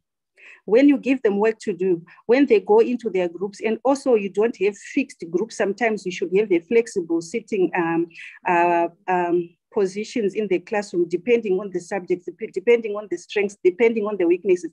There's one day where you need individual one-to-one. There's one day where you need children to be in pairs, one day to be in groups. So you should develop a good working relationship, teacher-student relationship, pupil-student relationship in your class. Then you can employ all the methods. Not one method is suitable. You can use all of them. Thank you so much for giving me the opportunity. Thank you, my sister, Patricia. You've done a good job of taking us through the road of your schooling, your education, your educating, your teaching in your school for us all to share, to learn. And one thing I noticed, I can get from what you have said, all methods, you use them, but the aim, you just confirmed what I said, that the choice of methods depends on your goal. Each time you choose a goal, there is something you want the students to learn. The goal is the important thing for you. And that is why you are choosing outcome-based methods. What is that method that is going to bring maximum outcome to the kids? That is what your school is doing. Outcome-based learning. Outcome-based learning will lead you to outcome-based method. There are specific things where you want them to teach them about important people, and you take them there. All you want them to do is to know them and to emulate those people. It's outcome-based. So I want to thank you and your school. You're doing very well, and the summary you've given us here to take advantage of. Thank you so much. Thank you. We appreciate that. You're welcome. I see another hand. I see another hand up. Dr. Ravendra Dwivedi, please. I'm sorry if I didn't pronounce well. Please, you have the floor, sir. Give us, so much, yes, treat us so with good knowledge. For giving me opportunity. Actually, since I thought it is relevant to me also, because I have been in this profession since last 29 years. I thought I should also highlight some points, not much more. All speakers have very nicely. Only one thing I would like to add here. Actually, basically, the teaching method are only 4. One is actually teacher-centered. Second is a learner-centered. Third is I can say content-centered or content-focused. And fifth is actually interactive and participative method. And these 4 methods are actually being used and classified further in 8 method, 9 method, 10 method. Basically, methods are 4 only. But yes, techniques, teaching techniques are now differentiated. And for example, just like a brainstorming, then role play, and recently what we have been using it, experiential learning. So experiential learning is a kind of a nowadays a lot of experiential learning has been rightly explained by our ma'am, and there is offline online teaching methods are there now. So offline online methods are mostly explained by many of us.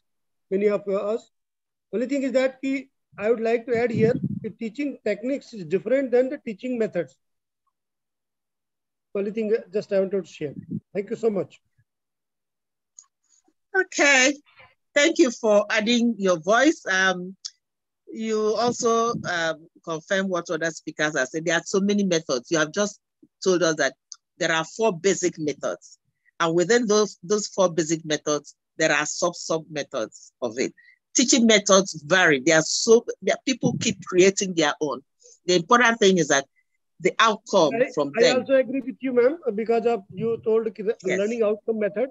Yes, CBSE and NAP also focus on that. The learning outcome based teaching should be there. The learning outcome based can be selective method, which can be a 2-method club also, 3-method club also in a daily teaching in any subject. Different subject can be also adapted different teaching or methodology and different teaching techniques also. So nowadays, not a particular one method can be used, but many methods can be used in a classroom method or outside the class. That is what I want to say. Thank you so much. Yes. Yes, thank you. That's what I was just saying, that we all seem to say the same thing. There are different methods that one can choose depending on the goal, the objective that you set for your lesson plan, and that they can all work if you set every other thing to target that goal. You will get what you want. You will arrive at your goal. So thank you so much. I can see another hand up. Dr. Iman Alam, please, can we hear from you, ma'am? Yes, my dear sister. Thanks for your great moderation. It's not new for you. This is the usual. Thanks Can we have your video, please? Can we see your video, please? We want to capture it. I'm so sorry, but now I'm in the way because of time difference. For this reason, I am in the way during the time of this lecture. But I'd like to attend every time. So, inshallah, the next time when I'll be the speaker, I'll open my video because already I'll be at my home. I'm so sorry because I'm still in the way. So I don't like to disturb the internet connection because of limited data. Now I want only to highlight about one point. Before highlighting anything, I need to thank you for your great moderation and also the valuable discussion from all respected attendees. Also, our respected speakers added a lot to our knowledge. I need to highlight because of COVID-19, everything now is flexible. Everything is changed. Methodology of teaching is changed. Everything is, can be now flexible and adaptable according to the object. So education methodologies can be changed accordingly, according to the object. And we can adapt ourselves according to the object to add more and more and more. Really, I can thank COVID-19 because, however, it's a crisis, but it added a lot to our knowledge. It changed our lives. Every country has a benefit from COVID-19. Subhanallah, however, it's a crisis, however, it's a virus caused disease, but it added a lot to our knowledge because now we are in an open globe. Now we can contact each other. So thanks a lot for all of you. And I wanted to highlight that everything now is flexible and variable and adaptable according to the object and according to the situation. So the teacher or the educator must be unlimited person, must improve themselves, must be changeable. Now, if you will fix at your mindset, you will not add any more to your students. So flexibility is highly required. Adaptability is highly required.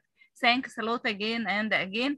Really, I enjoyed teaching methods because, as you know, I am education lover. So I'm very happy by this series. And thanks a lot for IGYM for adding a lot to our knowledge.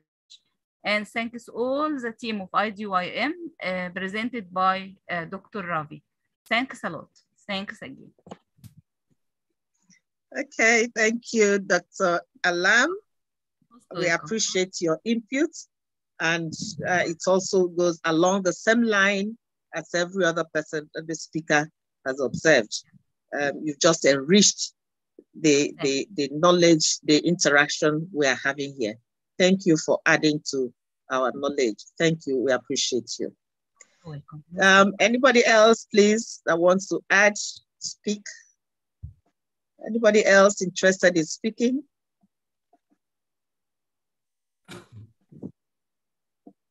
Yes, good evening. Nobody else. Okay. Good evening, Okay. Uchi ma'am.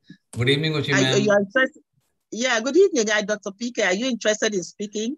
Yes, I was listening very carefully. Okay, just 1 minute. Just 1 minute, sir.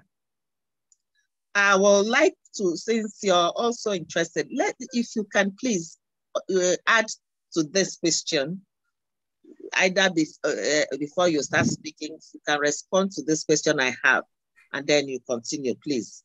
I will appreciate it. Some speaker talked about online teaching being a method of teaching.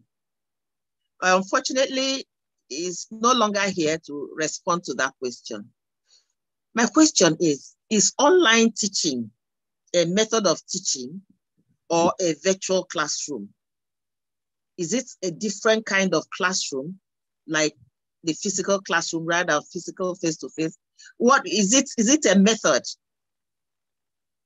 Thank you. Thank you so much, Uchi ma'am, and very, very good evening to you, and good evening to all the wonderful, eminent educators who are here. I was listening very carefully, and let me come to your point. See, there is a different status there in terms of the online teaching, right?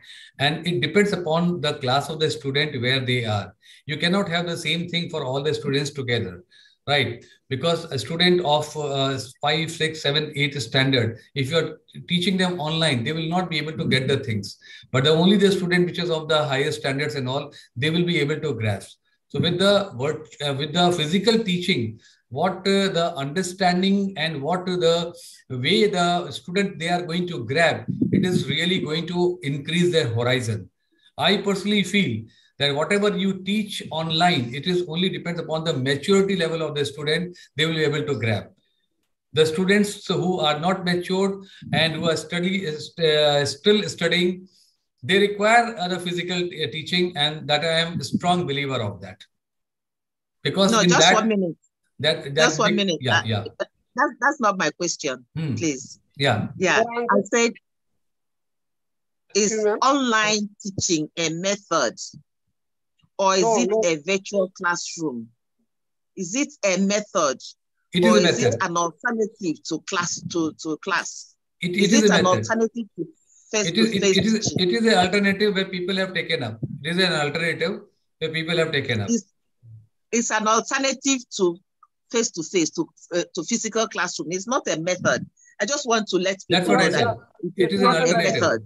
It is not a method. That's what, it is a virtual. It is an environment, a classroom, virtual classroom, online classroom for teaching, instead of coming to sit in a class, a physical class. And these days, people combine it. People combine it and call it hybrid. That you can teach online using the same methods enumerated. But I know that the best method you can use for online teaching is presentation, which we all do. Now, if you can do that, because online teaching, being a venue, has limitation. It just like also face-to-face has. So it's combined. You can teach both, go to a classroom face-to-face and also online, alternate them. That is what is called hybrid. Online teaching is not a method. It is a venue. Blended learning. Teaching. Yes, blended learning. Yes, it's not a method. Please, thank you. Thank you, so that we don't confuse people. Good. So I want to tell one thing very clearly, because since you are an educator, you know multiple ways of teaching, right? We are talking about things. I was listening very carefully. This way, that way, this way, that way. So many ways, because earlier in our time, so many ways were not there. In our time, a simple way was there, how to build a student so that every student should be reaching on the first division. See, let me talk about what you said about it, Uchi ma'am. What is the goal? Which is very important, right? Because today the situation is that most of the students, they have a very good IQ. But there's a competition is not for the IQ. The competition is for the creativeness. Because tomorrow they are going to be a professional. So how much they are creative, how much they are having the humanization, how much they are becoming responsible. This is more important now, right? Because everybody wants to have 80%, 90% of the marks. Today, the situation is that there are only 10% of the schools and colleges are there, which is very, very high grade colleges and school, where they take the test of the student and then they make them enter in the school. But there are 20 to 40% of the schools are there, which is a medium type of school. And there are 50% of schools are there, which are not even the medium, where the teachers are also learning a lot. So it is not basically that we are working for 10%. We are working for the remaining 90%, which is more important. Right. And what is the motto of a teacher? Because when we are talking about so many ways of teaching, the student which is getting 70, 80% of mark, he or she will be able to get 90% and 100%. It is very easy. But the basic responsibility of the teacher is, if the student is 30%, how to make the student to 70%. That is very important. Today, I personally feel, because if somebody is able to inculcate that winning spirit to the various ways of learning, I think it is going to make a sense. Either you say blended learning, right, experiential learning, whatever the way you speak about the learning, but ultimately the goal has to be achieved, because every student should be coming out with the creativity, humanization, responsibility, and nobody should be having a failure part. Nobody should be a negative person in his or in her life. That is the basic thing I personally feel an educator can add, apart from multiple ways of learning. There are schools are there where facilities are not there. There the benches are not there, chairs are not there, right? Then we cannot have the virtual learning and all. So there it is basically required. And in India, let me tell you, 60% of the schools, they don't have the facility, so much of the facility. I'm not talking about the 10% and the remaining 30% of the school. And it is there across in the world, because when the problem of the money is there, how we are going to have it? Today, when we are talking about the internet, only in India we can say it is the most economical available in the entire world. We are able to provide the rock bottom price. What about in the London? What about in the Japan? Is the internet is so freely available? It is very costly. Even in Ochimem in the Nigeria, how costly it is. So it is the thing which is the alternatives are there, right? But this is the right way. So I personally feel as an educator, because this is not my cup of tea, but as a person who sees from the outside, I always put the thing that the real essence of any educator is how to ensure the person or the student, which is 20%, 30%, he should be getting 70%, because 70%, 80% student will reach to 90% easily. But that 30, 40% student is limping. And once he starts limping in terms of his knowledge or her knowledge, then the person will not be able to come to the society on a respectable position. And our responsibility is to ensure every student should be a learned student with humanization and with taking the responsibility. That is all I can add it here. And what you said, I fully agree. Goal is very, very important. Without goal, you cannot do the things. Thank you, sir. Thank you so much. Okay, thank you. Let me summarize before, if there's somebody is talking again. Raghavan sir is talking. R.K. Dwivedi sir is talking. I'm just making one point, ma'am. Just allow me to coordinate this, sir. Please, please allow me. If you raise your hand, I'll see your hand. I'll call you. Dr. PK has just finished, so let me just summarize, and then if you raise your hand, I'll recognize you, please. Don't just butt in. So thank you, Dr. PK, for all you have shared. But the only thing I need to add there is that blended learning is not the same as experiential. It's not a method. Blended learning is you're blending the venue. You blend the venue virtual with the physical venue. And you can use experiential in face-to-face, because online learning has its own disadvantages. So there are two venues that one can use to apply any of the methods. The second thing I want to ask you, you mentioned 70%, 20% and all that. This data, are there the appropriate ways we can assess learning of our students from what we teach them? Those are the students that you've taught earning 100%, 90%, 70%. Does it show that the student has learned? Or are there alternative ways? Are there better ways one can determine whether the student have learned.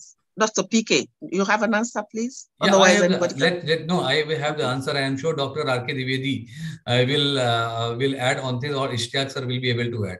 Because we are in the A-class cities and we understand that in A-class cities, when the schools which are supposed to be the A-grade school, before taking the admission of a child, they take the test of the child.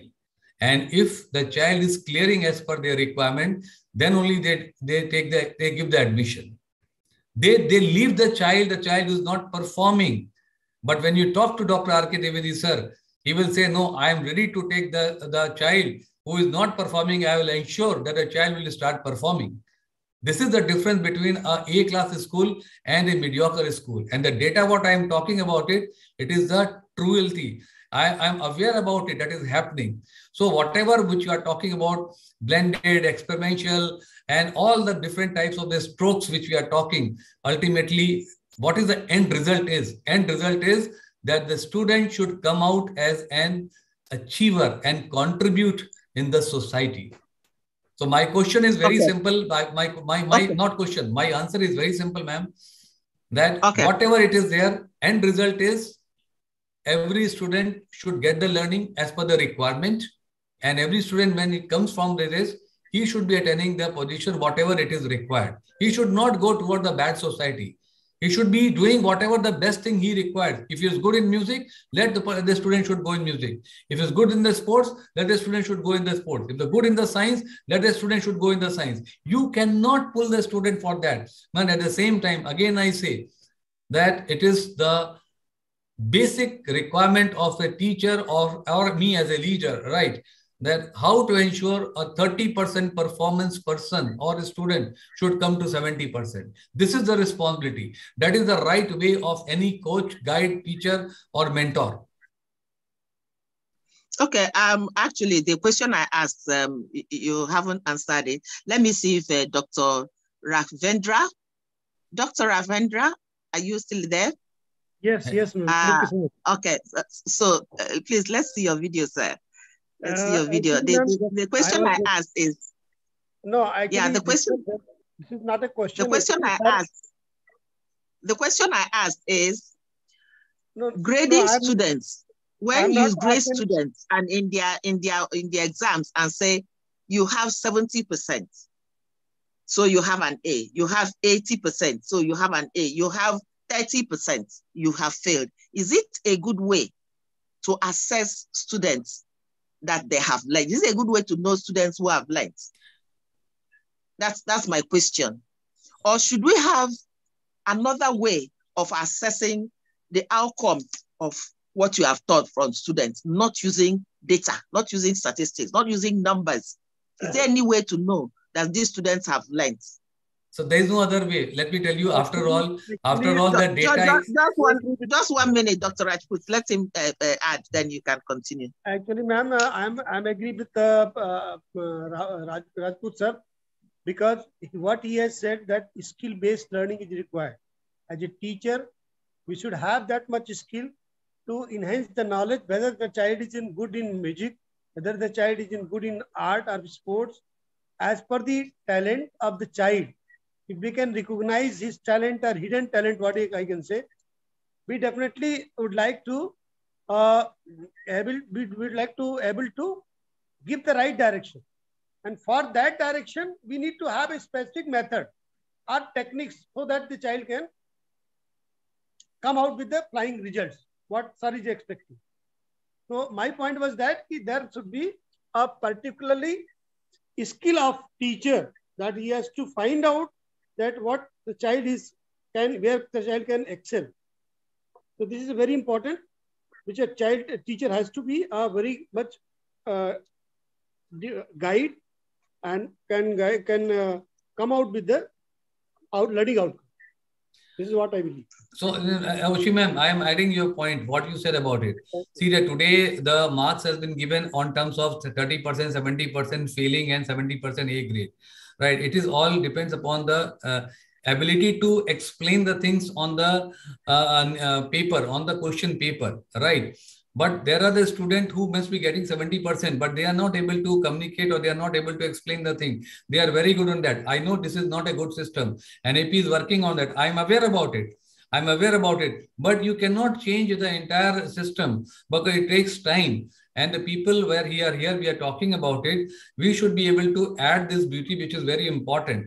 Then only we'll be able to inculcate. So your question is absolutely right.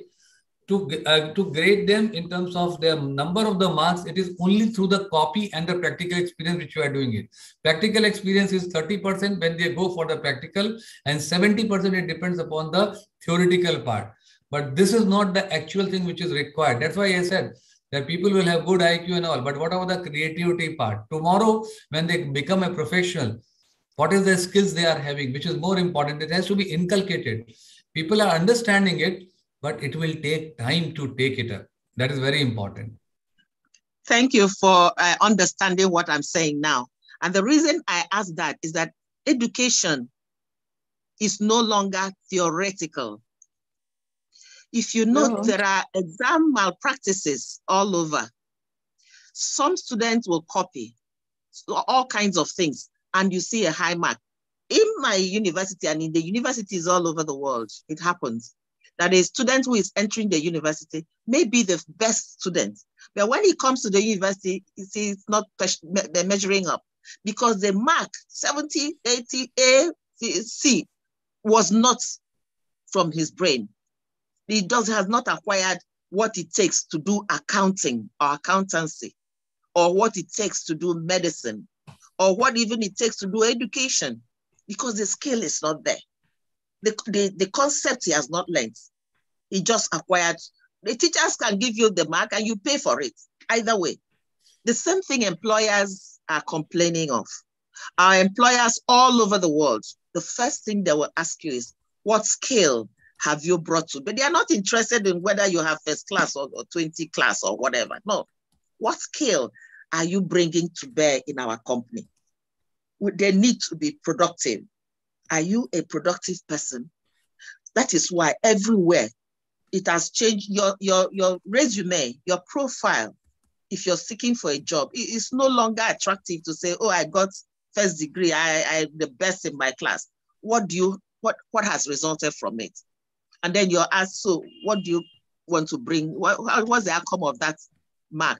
And you're looking, many people now, they study accountancy, they go to banks. They don't know what it means to count. They don't know what it is to apply. And that is why, Dr. Rajput, you hit it by saying the skill. We should be able to search and examine them on skill. After you've taught the theory, lead them from theory to skill and test the skill. It is not just marks. That is why many students from every level, they are unemployable. They can't even employ themselves, have businesses. Dr. Rajput, you can do your business in marketing because you have the skill. How many of us as teachers want to? That's why we talk about entrepreneurship. And the method of assessing people globally now is through skill. Give them the skill after teaching them the theory. Take them out so that they can acquire that. Take them to the industries, like I heard Patricia Code said. You take them to those industries, take them to those chiefs and the important people, let them learn from them in order to have some internalized learning. That is why we are saying learning should no longer be from the percentage, the mark, because I can like a student and in rating his work, I can just give him whatever. So I agree that it will take some time, but let us have in mind that this is the new trend. In all these methods of teaching we are using, the outcome, the main thing is the outcome. And that outcome is the skill that the students at any level, even if it is kindergarten, brings to bear. You're teaching a student music. Can that student play music?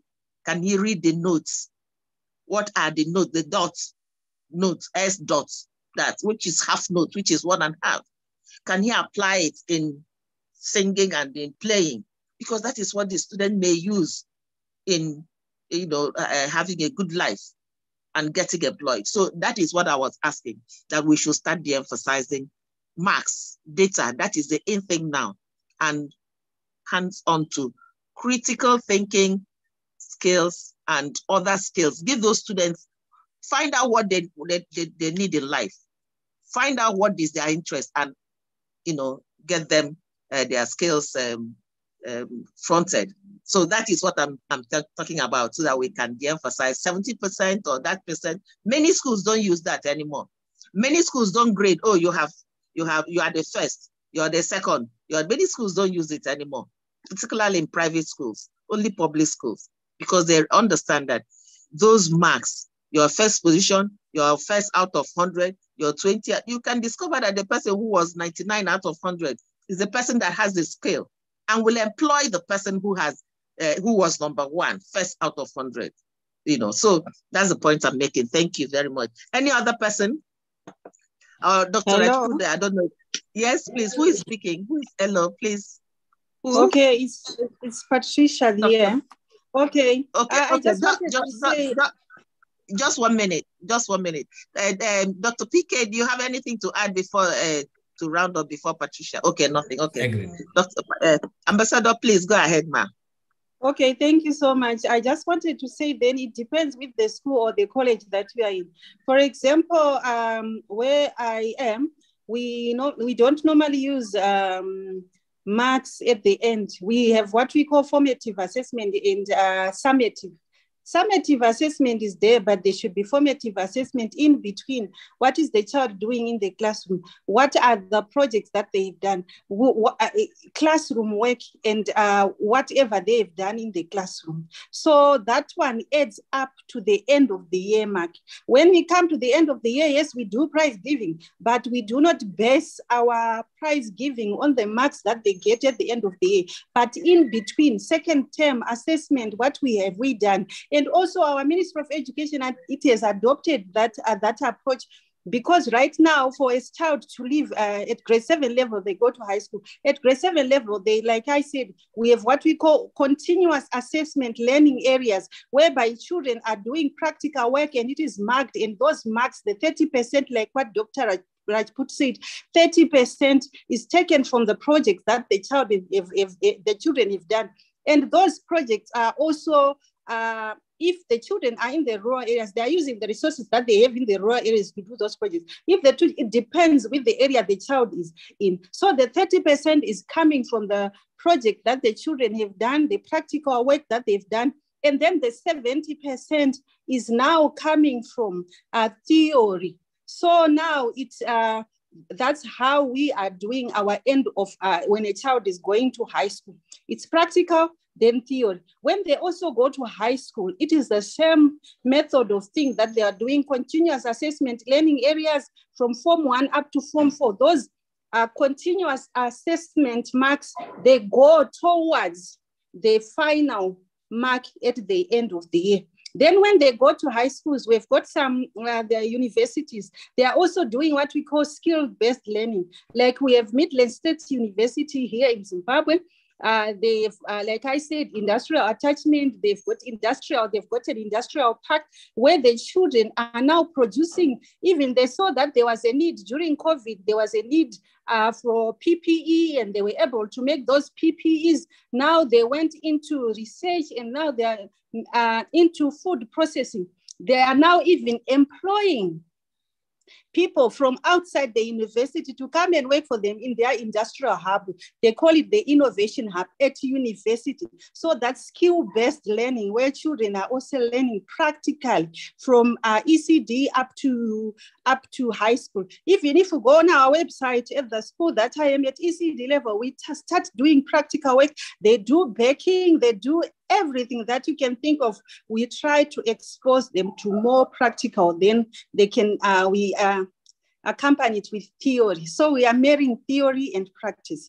And then for assessment, we also take that into consideration. Yes. Thank you. Thank you so much. Thank you so much for coming to rescue us, myself and Dr. PK. That is exactly what we are saying. It's not just figures, because all those things you've taught them, the skills, are what they will need when they graduate. If they can't get employed with those, they start their own, they become self-employed. So you are really preparing those students, arming them with strong skills, not just the theory, because from theory, you get the skill. But what many people do is just they stop at theory. No practical thing, you don't take them out, nothing, no experiences. So that's what we're saying. Dr. PK said it will take some time. Yes, I agree with him. But let us have it at the back of our minds. All the teachers here should also know all over the world that is the outcome, the skills that you will use to live a sustainable living. And that is what is going to bring down poverty. That is what the UN is saying, talking about zero hunger. Adding zero employment will bring those down. So we start arming our students with skills, relevant skills, depending on the area the child wants. Thank you so much. Any other person? Dr. Thank you. Okay, Dr. Dwivedi, is it Ravendra? You still have anything else to add? Dr. Ravendra, you have anything else to add? Otherwise, we can close if there's no other person. Thank you so much, ma'am. It was a really nice session. Everybody enjoyed. Thank you so much. Thank you. Last words, please. Last words. Conclusion, Dr. Rajput. You put 1 or 2 words. Dr. Patricia, stand by. Please, just 1 or 2 words to teachers. So I think you have conveyed, so I would request you to summarize it, because you have touched my point, and Patricia, Madam Ambassador Patricia has already spoken. So summarize it and put it as the thing, because that is the thing which all to you, Oche ma'am. Okay, no, I was just saying everybody should put say something. I will summarize by thanking everybody for coming to this